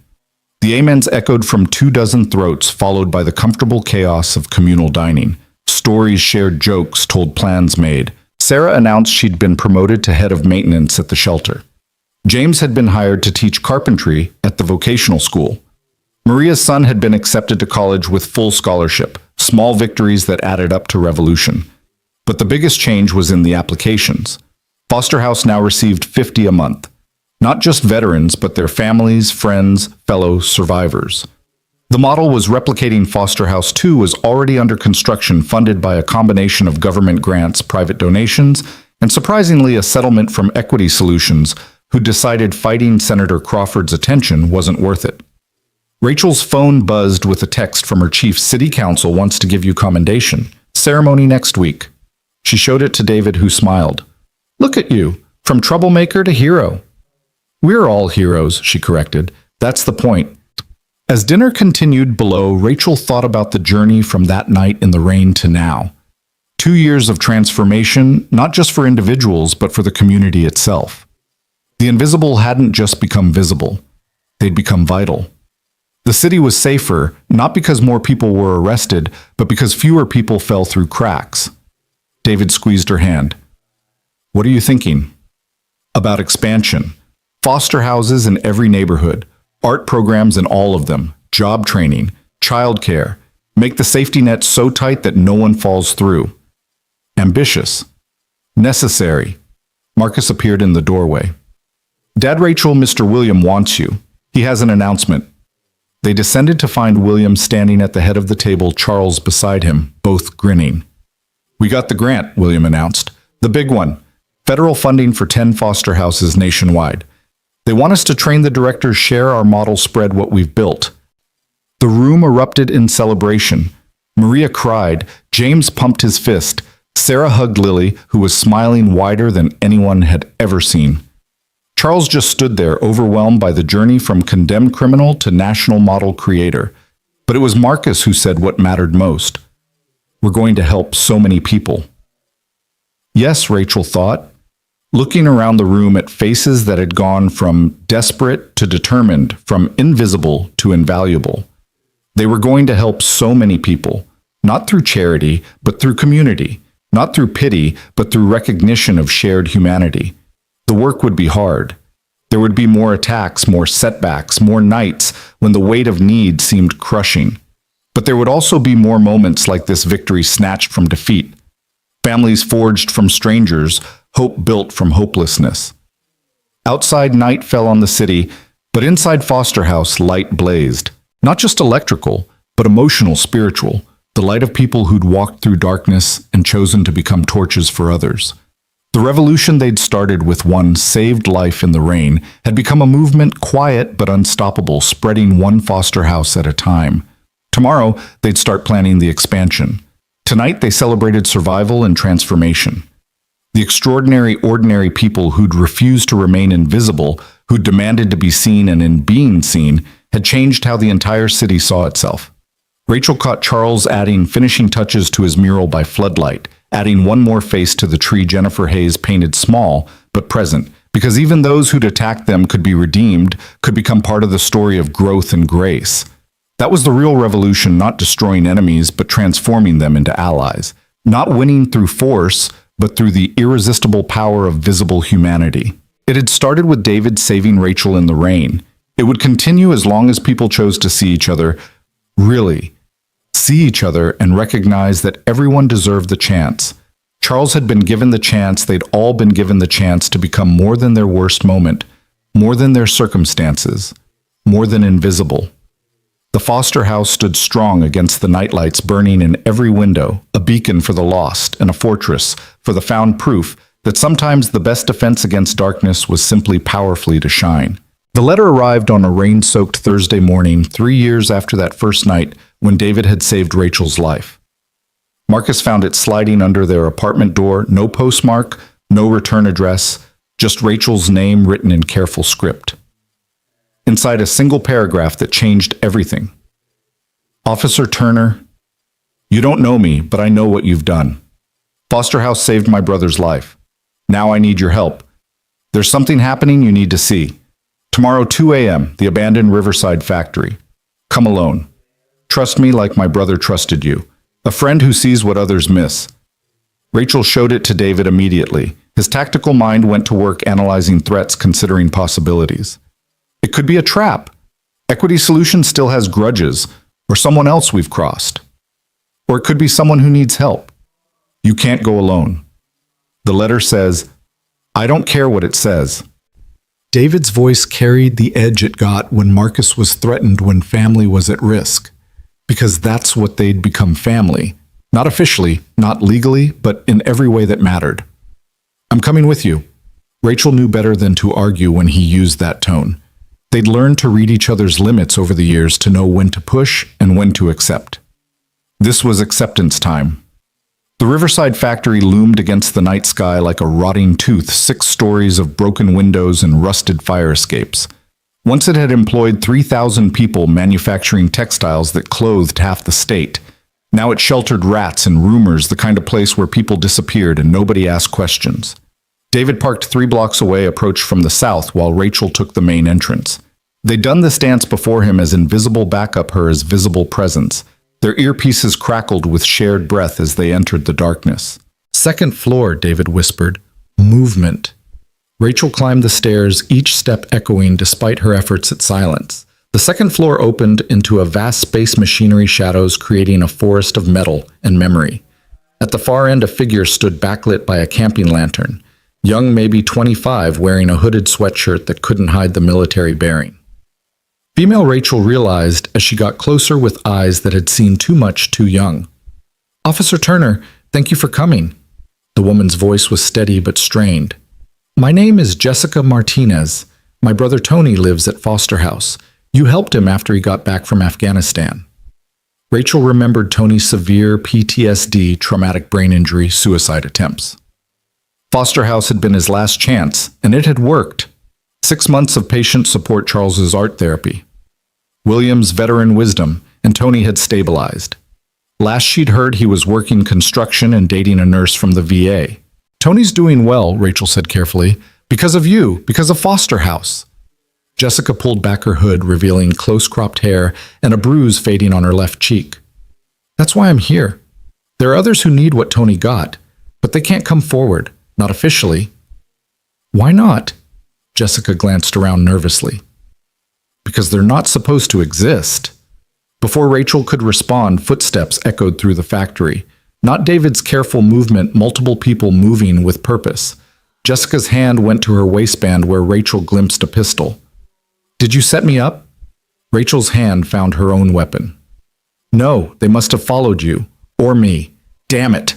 Jessica grabbed the lantern, smashing it against the ground, plunging them into darkness. This way! Quick! They ran through the maze of machinery, Jessica leading with surprising confidence. Behind them, voices shouted, flashlight beams swept the space. Rachel's earpiece crackled, David reporting 4 hostiles, maybe more, converging on their position. A door appeared in the darkness. Jessica yanked it open, revealing stairs going down. Underground tunnels. They connect to the storm system. Rachel hesitated.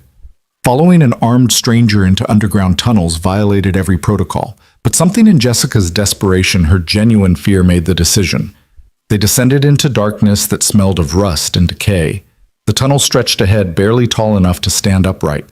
Water dripped steadily and things scurried away from their footsteps. "David going underground," Rachel whispered into her mic. "Southeast corner service tunnel." "Copy. Circling back. Watch your six." They moved quickly through the tunnels, Jessica navigating turns without hesitation. After 10 minutes that felt like hours, she stopped at a section where the tunnel widened. A grate overhead let in streetlight, safe enough to talk. "Explain," Rachel demanded. "Who are those people? What doesn't exist?" Jessica sat heavily against the tunnel wall, exhaustion showing. Black sites. Off-the-books operations. Some military, some contractors, some nobody claims. People like my brother weren't the only ones broken by war.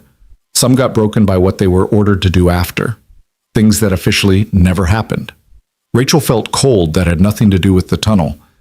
"You're talking about veterans who can't get help because their service doesn't exist on paper. Men and women who did terrible things under orders and now can't live with it. But they can't go to the VA because their records are sealed or destroyed. Can't get therapy because they can't talk about what happened. They're killing themselves, Officer Turner. One by one in silence because the country that used them pretends they don't exist. How many? In this city, maybe 30. Nationwide, hundreds. Maybe thousands." Jessica pulled out a phone, showed Rachel photos. Men and women, all ages, all carrying that 1,000-yard stare Rachel had learned to recognize. They need what Foster House provides: community, understanding, a place to exist without questions. Foster House has to follow regulations, background checks, documentation. I know, that's why I'm not asking you to take them to Foster House. Jessica stood, resolution hardening her features. I'm asking you to help me create something new, something specifically for them. Footsteps echoed through the tunnels. David's voice crackled through the earpiece.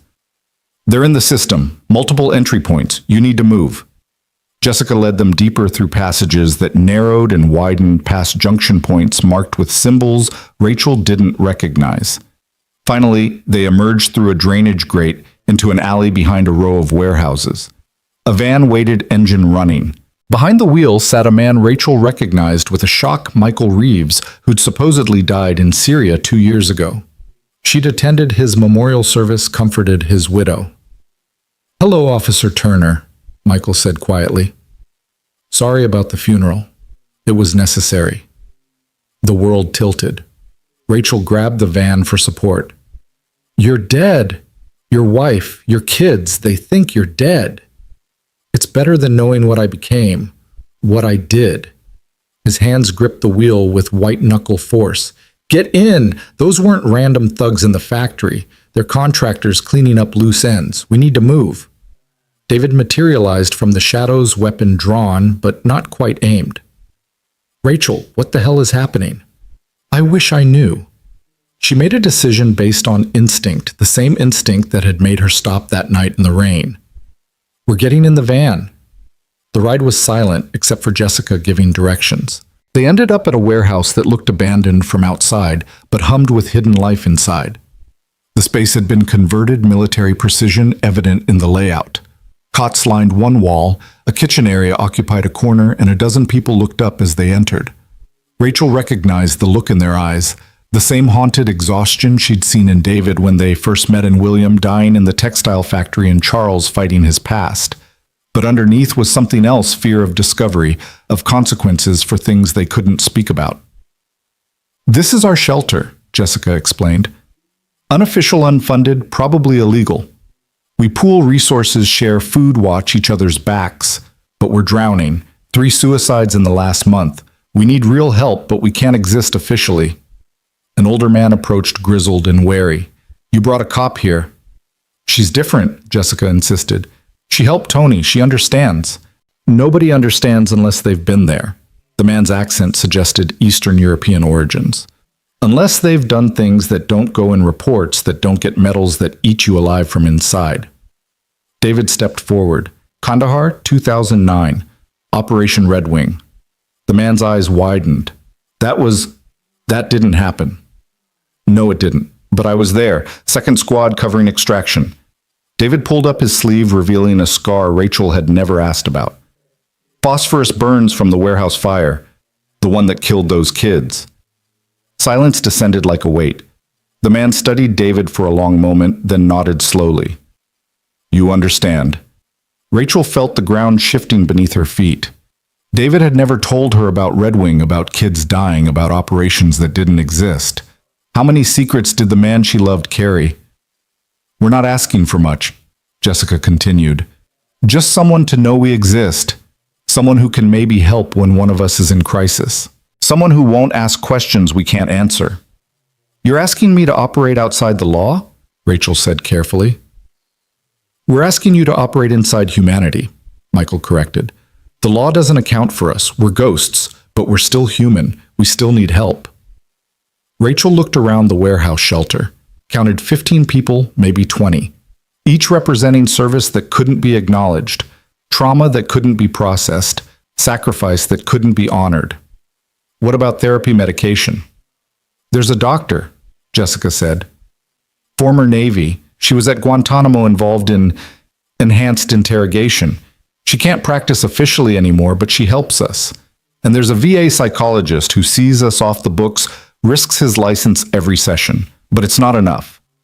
David moved through the space, reading it with trained eyes. You need more than medical help. You need structure, purpose, community. Like Foster House, someone called out. Foster House is visible, Rachel said. You're saying you need to stay invisible. Not invisible, Jessica corrected. Anonymous. There's a difference. Over the next hours they talked, shared stories in vague terms, outcomes without specifics. Rachel learned about operations in countries America wasn't supposed to be in, actions that violated international law but were deemed necessary, the human cost of plausible deniability. One woman, Carol, had been a drone operator. I killed a wedding party, faulty intelligence, 43 dead including children. Command said it never happened, but I see their faces every night. A young man, maybe Marcus's age in 15 years, talked about interrogations in black sites. They gave us drugs to keep us awake, keep us aggressive. Now I can't sleep without seeing what I did. Each story was a weight, a burden these people carried alone because officially their trauma didn't exist. They couldn't even name their pain without risking prosecution or worse.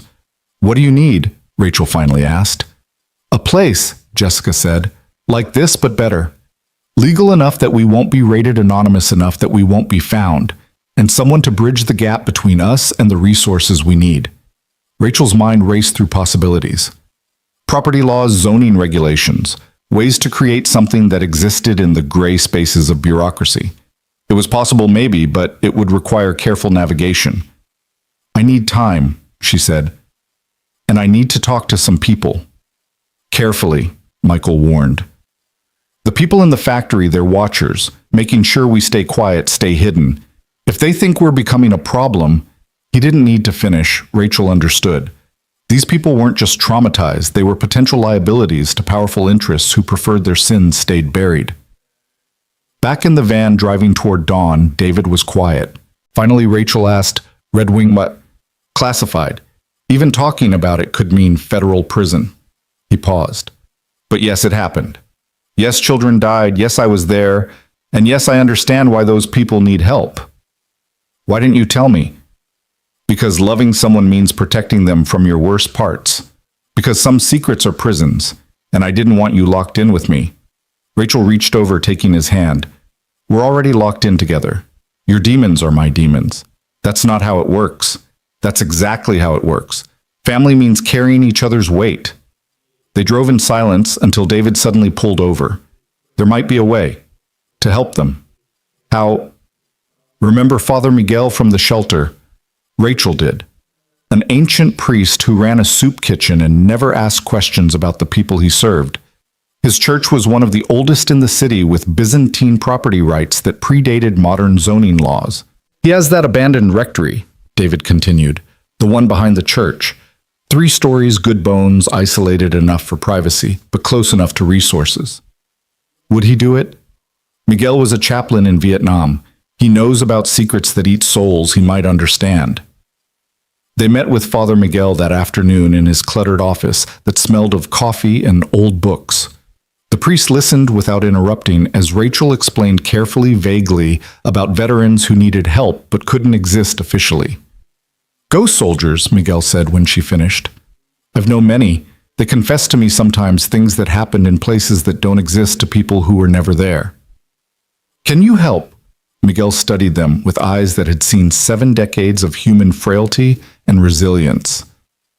"The rectory is church property, protected by religious freedom laws. What happens there is between God and conscience. We'd need to renovate, make it livable. I know contractors who don't ask questions, parishioners who donate materials that fall off trucks. The Lord provides especially for those who've already been to hell." Within a month, the rectory transformation began. Officially, it was becoming a meditation retreat for spiritual healing. Unofficially, Jessica and her people worked at night, turning it into a sanctuary for ghost soldiers. No names on leases, no official records, just anonymous space for people who didn't exist to start existing again. Rachel navigated the legal maze with skills learned from 3 years of bending rules for Foster House. David provided tactical planning, security measures, escape routes if needed. William, once he learned about it, contributed his veteran network people who could provide services without documentation. Charles painted murals in the common areas, abstract pieces that somehow captured the feeling of carrying unspeakable secrets. When asked who they were for, he simply said, "People who need beauty more than answers." The first official resident was Carol, the drone operator. She arrived with a single backpack and eyes that hadn't closed properly in months. Father Miguel blessed the space, offering absolution for sins that couldn't be named. "You're safe here," he told her. "God knows what happened, even if history won't." The Ghost Soldier Sanctuary, as David privately called it, grew slowly. Never more than a dozen residents at a time, cycling through as they stabilized. Some eventually transitioned to Foster House under assumed names. Others disappeared back into shadow, but with skills to cope, connections to maintain knowledge that they weren't alone. The doctor Jessica had mentioned, Dr. Elizabeth Chen, no relation to David, set up an unofficial clinic in the basement. She'd lost her license for refusing to participate in enhanced interrogations, but her hands still knew how to heal. The VA psychologist, Dr. Marcus Williams, held group sessions where the only rule was that specifics stayed unspoken. They talked around their trauma using metaphors and analogies, finding ways to process pain without naming operations or locations. 3 months into the sanctuary's operation, crisis arrived. One of the residents, a man known only as Tom, had a psychotic break.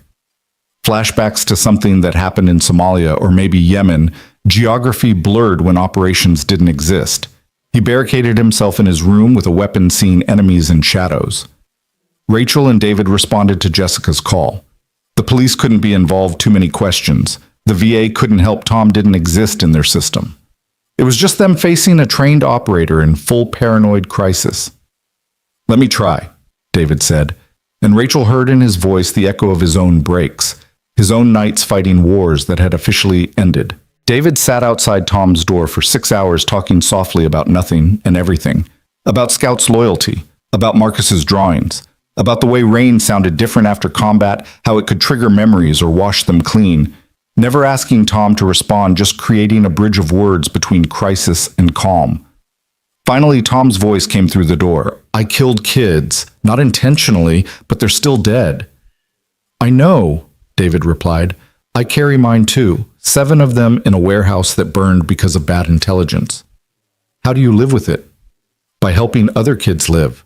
By being present for my son. By choosing to be better than my worst moment. It doesn't erase anything, but it adds to the other side of the scale." The door opened. Tom stood there, weapon lowered, tears streaming. "I don't know how to be better. Nobody does at first, but you learn. One day, one choice, one breath at a time." Dr. Chen sedated Tom gently, and he slept for 18 hours. When he woke, the crisis had passed, but the conversation with David had planted something, not hope exactly, but the possibility of hope. Word spread through invisible networks. Ghost soldiers from other cities inquired about Sanctuary. Rachel found herself fielding calls from people who officially didn't exist, creating an underground railroad of healing for America's most secret casualties. But success brought attention. The contractors who'd chased them through the factory hadn't given up. They watched, waited, looked for weakness. Rachel started noticing surveillance vehicles that appeared too often, faces that turned away too quickly. "They're going to move against us," Jessica warned during one of their planning meetings. "Too many people know now. Someone will talk or sell out or make a mistake." "So we get ahead of it," Rachel suggested. "Control the narrative." "How? We can't go public.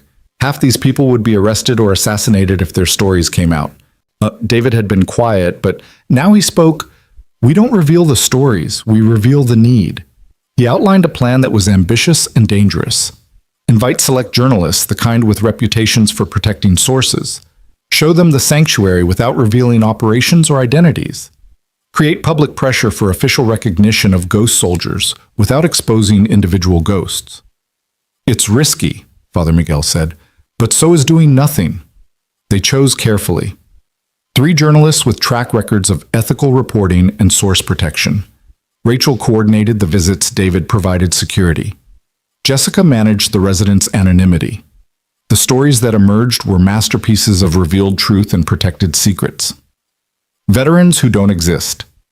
The shadow cost of secret wars ran in the Washington Post. No names, no operations, no specifics that could identify individuals. Just the reality that America had soldiers suffering from traumas they couldn't acknowledge, needing help they couldn't officially receive. The response was immediate and polarized. Government officials denied everything. Veterans groups demanded investigations. Civil rights lawyers offered pro bono services. And quietly, very quietly, certain agencies began reaching out. A woman calling herself Smith appeared at the rectory one evening. Government written all over her, but also something else, perhaps conscience, perhaps pragmatism. "We know what you're doing," she told Rachel and Jessica. "Some people want you stopped. Others think you're providing a service we can't officially provide. I'm here to propose a compromise." The deal was this: the sanctuary could continue, even receive indirect funding through blind trusts and anonymous donations. In exchange, absolute discretion. No more journalists, no public advocacy, no official recognition. The ghost soldiers would remain ghosts, but they'd be supported ghosts. "That's not enough," Jessica argued. "They deserve acknowledgement." "They deserve to not be in federal prison or foreign graves," Smith countered. "This is what's possible. Take it or watch everything you've built be destroyed." Rachel wanted to fight to demand justice instead of shadows. But she looked at the reality: 20 people getting help who'd had none more arriving each month, lives being saved, even if they couldn't be celebrated. "We take the deal," she decided, overriding Jessica's objections. "But we keep pushing privately. Every ghost we save is evidence that the system needs to change." The sanctuary evolved under its new constraints. Officially, it remained Father Miguel's meditation retreat. Unofficially, it became a crucial way station for America's most hidden veterans. The funding Smith had promised materialized. Never traced, never acknowledged, but real enough to provide food, medicine, and most importantly, time to heal. Some residents discovered peace. Tom, the operator who'd barricaded himself, became the sanctuary's unofficial maintenance chief, finding salvation in fixing broken things. Carol started teaching art therapy, following Charles's model, but adapting it for people whose stories couldn't be told directly. They painted their demons in abstract forms, exercising through color what couldn't be spoken in words. Others passed through briefly, gathering just enough strength to continue carrying their secrets. A few didn't make it, suicide claimed 2 residents despite all efforts. Each loss hit the community hard, reminder that some wounds went too deep for healing, but more survived than died. More found ways to live with unspeakable memories than surrendered to them. The sanctuary became proof that even ghosts could be saved, even if salvation came in shadows. One evening, as Rachel walked through the sanctuary checking on residents, she found David in the chapel with Tom and 3 others, not praying but talking quietly about something that had happened in Mosul. No details, just the careful dance of shared experience without exposure. "You understand," Tom was saying, "the weight of it. How it changes everything, even your dreams." David nodded. "But the weight becomes bearable when shared. Not lighter, but bearable." This was the real miracle, not the building or the funding or the official blindness, but the community. Ghost soldiers discovering they weren't alone in their haunting, that others carried similar secrets, Similar shame, similar hope for redemption that might never come, but was worth seeking anyway. As Rachel left them to their careful communion, she thought about the journey from that night in the rain to now.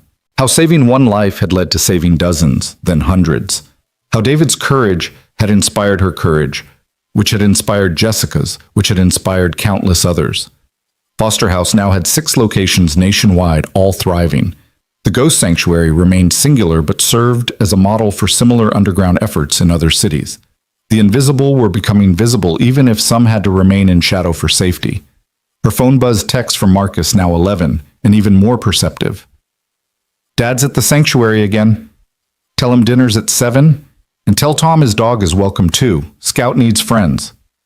Rachel smiled. Marcus understood more than they'd told him, absorbed the fundamental lesson of their unconventional family. Everyone deserved belonging, even if they couldn't fully belong to the official world. Walking back to her car, Rachel noticed a van parked across the street watching. The watchers never fully went away, Smith had warned. They'd always be there making sure the ghosts stayed ghostly, the secret stayed secret. But that was acceptable, as long as the healing could continue. Tomorrow she'd return to Foster House to the visible veterans who could claim their service and trauma openly. Tonight she'd go home to David and Marcus, to their chosen family, built on saved lives and shared purpose. But part of her would always remain here in this shadow sanctuary, where America's most hidden casualties learned to live with wounds that officially never happened. The rain began again as she drove home, gentle this time, washing the city clean.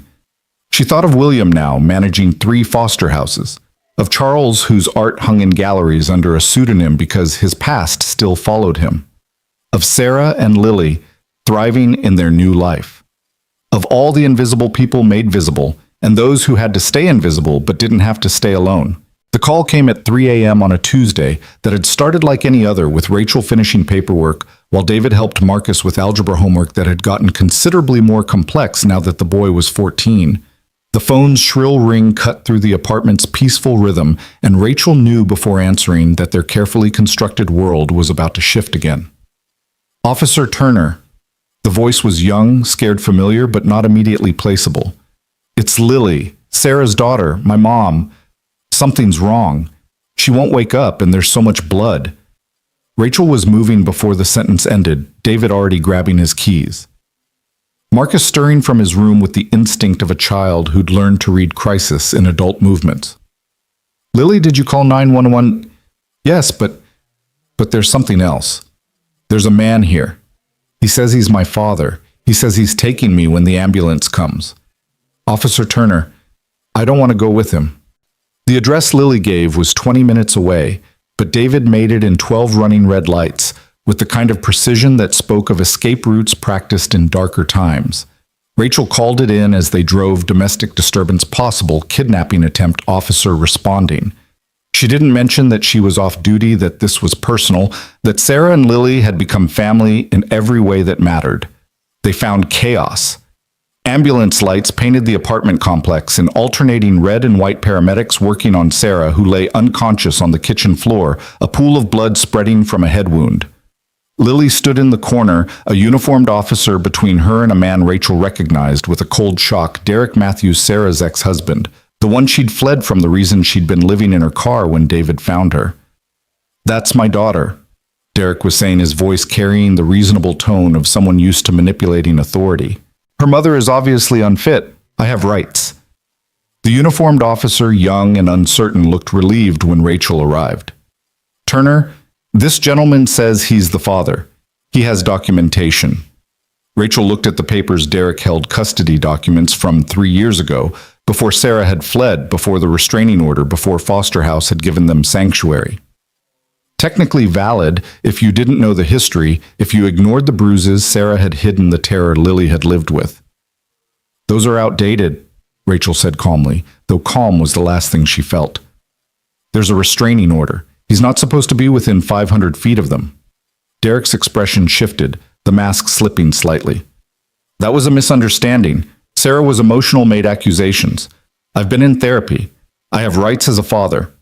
David moved quietly to Lily's side while Rachel engaged Derek, creating a human barrier without obvious confrontation. The girl pressed against him, trembling, and he put a protective hand on her shoulder, the same gesture he used with Marcus during nightmares. "Lily," Rachel said gently, not taking her eyes off Derek. "What happened to your mom?" "He pushed her," Lily whispered. "She hit her head on the counter. He said if I told anyone, he'd hurt her worse." Derek's face flushed. "She's lying. Kids make things up. Her mother has poisoned her against me." The paramedics were loading Sarah onto a gurney, her face pale, breathing shallow. One of them caught Rachel's eye, shook his head slightly. Serious. Possibly critical. They needed to move fast. "Lily's coming with us," Rachel stated, not asking. "Like hell she is." Derek stepped forward, and suddenly the reasonable mask vanished entirely. "That's my blood, my property. You think some foster cop and her homeless boyfriend can keep her from me?" The slur hung in the air. David's body tensed, combat ready, but his voice remained level. "Sarah has full custody. You have no legal right to Lily. Step back." "Or what? You'll assault me." "Please do. My lawyer would love that." Derek smiled, the expression of someone who'd always used the system as a weapon. "I know all about you, David Chen, unstable veteran, PTSD, living off a cop girlfriend. What judge is going to side with you over a successful businessman and biological father?" Rachel felt the trap closing. Derek had done his homework, knew their vulnerabilities. In a legal battle, his resources could overwhelm them. But this wasn't a courtroom yet, and Rachel had learned things in 5 years of protecting the vulnerable that the academy never taught.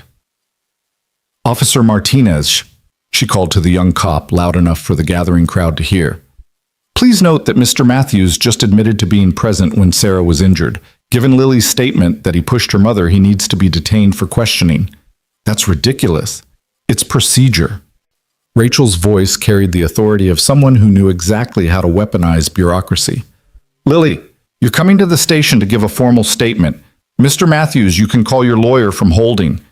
Derek's face contorted with rage. "You can't." "I can and I am." Rachel nodded to Martinez, who looked uncertain but moved to comply. "Cuff him." What happened next occurred in fragments too fast for prevention, but slow enough in memory to haunt. Derek lunged not for Martinez, but for Lily, hands reaching for the child with possessive fury. David moved to intercept. They collided with the force of opposing worlds, Derek's entitled rage against David's protective instinct. The fight was brief, but vicious. Derek had size and fury, but David had training and purpose. Within seconds, Derek was on the ground. David's knee on his back, the position speaking of muscle memory from distant battlefields. But Derek's head had hit the coffee table on the way down, blood now mixing with Sarah's on the floor. "Police brutality," Derek screamed. "I want him arrested. I'll sue everyone." More officers arrived, confusion multiplying. Derek was rich, white, articulate in his outrage. David was everything society taught police to suspect. For a moment, Rachel saw it going wrong, saw David in handcuffs, Derek winning through systematic prejudice. Then William appeared in the doorway, dignified, even in pajamas and a robe. Behind him stood James Charles Maria and a dozen other foster house residents. They'd heard the call go out on the network they'd built their own emergency system for when family was threatened. "We all saw what happened," William announced with the authority of age and bronze stars. "That man attacked a child. Mr. Chen defended her. We're all witnesses." Derek looked at the assembled crowd, veterans formerly Homeless People Society usually ignored, and saw them seeing him. Really seeing him. Not his money or suit or careful words, but the predator underneath. Martinez made the right choice. Derek was cuffed, arrested for assault, violation of a restraining order, and child endangerment.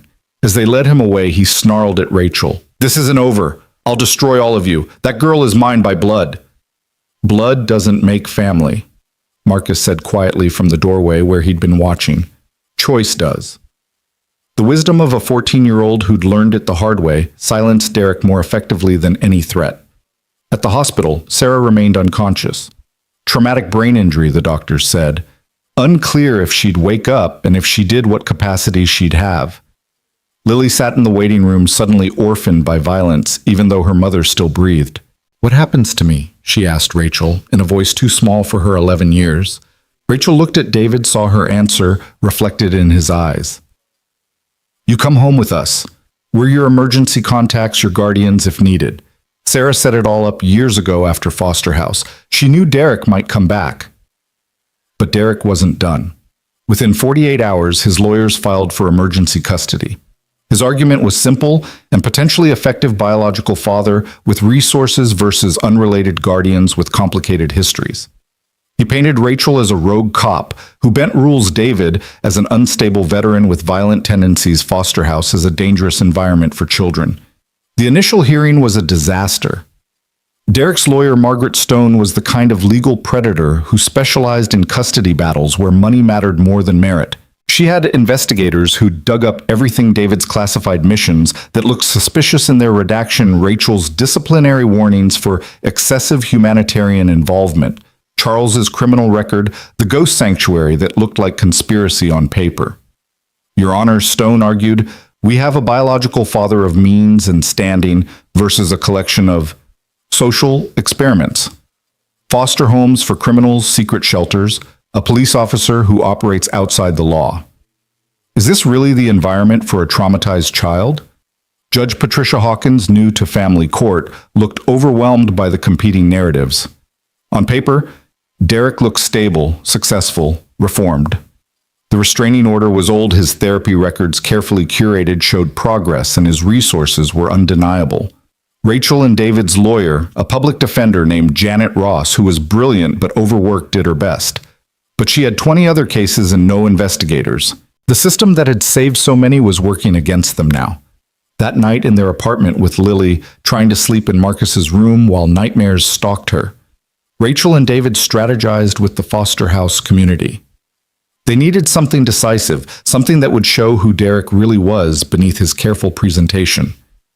I might have something, Jessica said from the computer where she'd been searching. Derek's company, Matthews Industries. They have defense contracts. Some of them are familiar. She pulled up shipping manifests, contract numbers, classified program codes that meant nothing to most but everything to those who'd lived in shadow operations. Matthews Industries had supplied equipment to black sites, the kind of places where enhanced interrogation happened, where ghost soldiers were made and broken.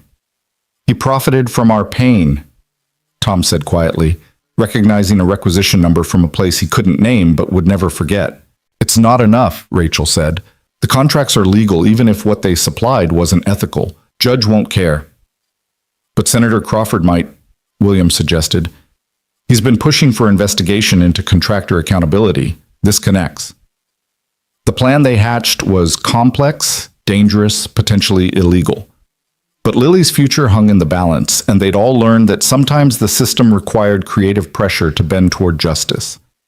Jessica and Tom worked their ghost networks, gathering testimony that couldn't officially exist, but painted Derek as a war profiteer who'd supplied tools of torture. Charles created visual documentation, not evidence exactly, but art that captured truth. Maria coordinated foster house families who'd been helped by Sarah, creating a chorus of support. Marcus, showing his father's tactical mind, suggested they needed Derek to reveal himself, not just be exposed. He has a temper, Lily had told them. When he gets angry, he can't hide who he really is. The second hearing was scheduled for a Friday. Thursday night, Derek received a package. Inside were Charles's paintings, abstract but unmistakable depictions of implements Matthews Industries had provided, tools that had broken bodies and minds. No accusation, no threat, just art that spoke truth. Derek arrived at court furious, his careful composure cracked. Stone tried to calm him, but rage had taken root. When he saw the Foster House contingent in the gallery, 20 strong, all people Sarah had helped, something snapped. During cross-examination, Janet Ross was brilliant. She asked simple questions that Derek should have answered simply. But he was seeing ghosts in the gallery, recognizing Tom and others who'd survived places his equipment had helped create. His answers became erratic, aggressive. Mr. Matthews, why did Sarah leave you? Because she was weak, couldn't handle discipline. Discipline. A man has rights in his own home, authority over his wife and daughter. They're mine. The possessive fury broke through. My blood, my property, my right to shape as I see fit. Janet let the words hang. Let the court reporter capture them. let Judge Hawkins see the predator Derek had always been. But the decisive moment came from an unexpected source. Senator Crawford himself entered the courtroom not as a senator, but as a character witness. William had called in his ultimate favor. "Your Honor," Crawford said after being sworn in, "I'm here to speak about Sarah Mitchell and the family that has cared for her daughter. I've investigated Mr. Matthews' business dealings as part of a federal inquiry I cannot discuss in detail. What I can say is that no child should be placed in his custody. The foster family requesting guardianship Officer Turner and Mr. Chen represent the best of American values. They've saved lives, including veterans under my committee's purview. Lily would be safe with them. With her biological father, she would be in danger." The weight of a senator's testimony, carefully worded to avoid classification, but clear in its message, tipped the scales. But Derek made one last desperate play. "She's my blood!" he shouted, standing despite his lawyer's attempts to restrain him. "You can't give my daughter to some cop and her broken veteran boyfriend. I have rights." "You have no rights to a child you traumatized," Judge Hawkins said, her uncertainty crystallizing into conviction. "Biology doesn't override safety. Temporary guardianship is awarded to Officer Turner and Mr. Chen pending Sarah Mitchell's recovery. Mr. Matthews, you're remanded for violation of court order and contempt." As bailiffs moved toward Derek, he lunged again, not for Lily this time, but for David. "You took everything from me." David didn't move, didn't flinch. "No, you threw it away. We just caught what you discarded." The tackle from the bailiffs was rough but necessary.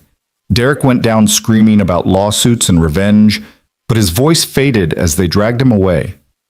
The war profiteer who'd supplied suffering was finally experiencing consequence.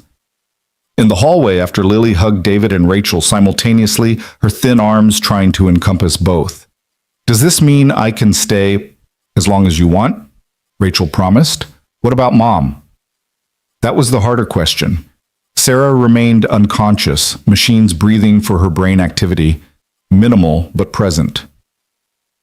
The doctors gave no timeline, no real hope, just the terrible limbo of traumatic injury. They developed a routine. Morning visits before school, evening visits after. Lily read to her mother, telling her about her days maintaining connection to a consciousness that might or might not hear. Marcus often came to understanding the weight of potentially losing a parent, offering the quiet companionship of shared experience. 3 weeks into the new arrangement, as autumn painted the city in gold and amber, Sarah's eyes opened. Not fully. Not with recognition, but opened. Lily was reading from a book about dragons, Sarah's favorite from when Lily was small and saw the flutter of eyelashes. "Mom?" Sarah's eyes tracked toward the voice, focusing with obvious effort. Her mouth moved no sound at first, then a whisper, "Lily." The celebration was quiet, but profound. Sarah's recovery would be long, possibly incomplete. The injury had taken things fine motor control, some memory, the easy confidence she'd rebuilt at Foster House. But she was alive, aware, and fighting. Derek's trial became a sensation. The connection to defense contractors and black sites carefully leaked by Jessica through untraceable channels painted him as symbol of everything wrong with the military-industrial complex. His wealth became liability, his connection suspicious. Matthews Industries lost its contracts. Derek himself got 5 years for assault and child endangerment, though his lawyers would likely reduce it to 2. But the real victory was smaller, quieter. It was Lily doing homework at the kitchen table while Marcus helped with math. It was Sarah relearning to walk with David's support, his understanding of traumatic injury, making him the perfect coach. It was Rachel navigating the legal system to formalize guardianship, ensuring Lily would never be vulnerable to biological claims again. One evening, as the extended family gathered for dinner at Foster House, a tradition that had grown to include 40 regular attendees, William stood to speak. 5 years ago, I nearly died alone in an abandoned building. Today, I sit at a table with family I chose and who chose me. We've all been broken. Sarah's injury reminds us that breaking can happen again suddenly, unfairly. But this time she didn't face it alone. Neither did Lily. That's the revolution we've created, not changing the system overnight, but ensuring no one faces their breaking alone. Charles had painted a new mural during Sarah's recovery. It showed a tree, his signature image, but this one was different. The roots were visible above ground, intertwining, creating a network of support that held the tree upright despite the storm painted in the background. In the branches were faces, everyone at the table, and more, the visible and invisible, all connected. "It's beautiful," Sarah said from her wheelchair, speech slow but clear. "We're all holding each other up." "That's the point," Charles replied. "No single root is strong enough alone, but together we're unbreakable." The ghost sanctuary had evolved too. Smith, the government handler, had quietly increased funding after Derek's trial revealed the human cost of black operations. More ghosts found their way to Father Miguel's rectory, found peace in anonymous community. Some, like Tom, eventually transitioned to public life, their past sealed, but their future open. Others remained shadows, but shadows with support, no longer alone in their darkness. Jessica had started a newsletter, encrypted, anonymous but real, connecting ghost soldiers nationwide. Stories shared without names, resources offered without documentation, hope spreading through invisible networks. The government watched, but didn't interfere, perhaps recognizing that this underground healing served their interests better than suicides and psychotic breaks. One morning, Rachel found David on the roof of their building watching the sunrise. It was a ritual he'd developed, greeting each day he'd survived, each dawn, that meant another chance to be better than his worst moments. "Thinking about Derek?" she asked, joining him. "Thinking about cycles," he corrected. Derek perpetuated trauma, supplied tools for it, inflicted it on his family. We're trying to break those cycles, but sometimes I wonder if we're just treating symptoms. Maybe, but symptoms matter to the people experiencing them. Sarah matters. Lily matters. Every person at Foster House matters. David pulled her close, and they stood watching the city wake. 5 years since that night in the rain, their family had grown from 3 to dozens, their impact from one saved life to hundreds. The system hadn't changed much. Poverty still created invisibility. Trauma still went untreated. Veterans still fell through cracks. But in their corner of the city, they'd woven a net of human connection that caught the falling. Marcus appeared on the roof, taller now at 14, carrying coffee for all three. "Lily's making breakfast. She says if you're not down in 5 minutes, she's giving your bacon to Scout." The dog, gray now around her muzzle, but still loyal, wagged her tail at the mention of bacon. The family descended together, finding their apartment full of chosen family. Sarah was at the stove, despite her limitations, Lily helping her, the two of them rebuilding their relationship with each careful movement. William had stopped by with news about Foster House 7's opening. Charles brought sketches for a new mural. Tom and Jessica discussed expanding ghost sanctuary networks. This was what victory looked like, not dramatic rescues or legal triumphs, but breakfast with people who'd chosen to see each other, support each other, save each other, one day at a time. The revolution wasn't televised or celebrated. It happened in kitchens and hospitals and sanctuaries and courtrooms, in the quiet moments when someone who'd been invisible was finally fully seen. As Rachel helped serve breakfast, she thought about the next challenges. There would be more Dereks, more systems that favored power over people. There would be more falls, more breaking, more nights when the weight seemed unbearable. But there would also be more mornings like this, full of chosen family, shared purpose, and the radical belief that everyone deserved to be caught when they fell. The work continued. Foster House expanded. The ghost sanctuary evolved. Sarah recovered slowly but steadily. Lily thrived in the stability of a family that had fought for her. Marcus grew into his father's courage and his mother's compassion, because that's what Rachel had become, not through birth or law, but through choice and time. 5 years ago, David had saved Rachel from a knife in the rain. But the real salvation had been everything after the choice to see invisible people, to catch the falling, to build family from broken pieces. They'd created their own system, their own safety net, their own definition of home. As breakfast conversation filled the apartment with warmth and belonging, Rachel caught David's eye across the crowded room. He smiled, that expression that still transformed his face, that spoke of journey from desperate father to community pillar, from invisible to essential. She smiled back, knowing their story was far from over. Outside, rain began to fall, gentle this time, watering the gardens Marcus had planted at every foster house. The rain that had brought them together now nurtured what they'd grown. And in buildings across the city, invisible people were becoming visible. Ghost soldiers were finding peace, and the revolution of seeing each other continued, one saved life at a time. The system hadn't changed, but they had. And in changing, they'd created space for others to change too. That was the real victory, not defeating the system, but building something better alongside it. Something that caught the fallen and helped them rise. Something that proved family wasn't about blood, but about choice, about showing up, about seeing truth even when it was easier to look away. Sarah's hand found Lily's as they cooked together, relearning each other after trauma. Marcus helped Tom with computer skills, bridging generations and experiences. William told stories that made everyone laugh. Charles sketched them all, capturing the moment. Jessica coordinated the next ghost extraction. And at the center of it all, Rachel and David stood together. Partners in the deepest sense, two people who'd saved each other and then kept saving others, building a family that couldn't be broken because it had been forged from breaking and chosen wholeness anyway.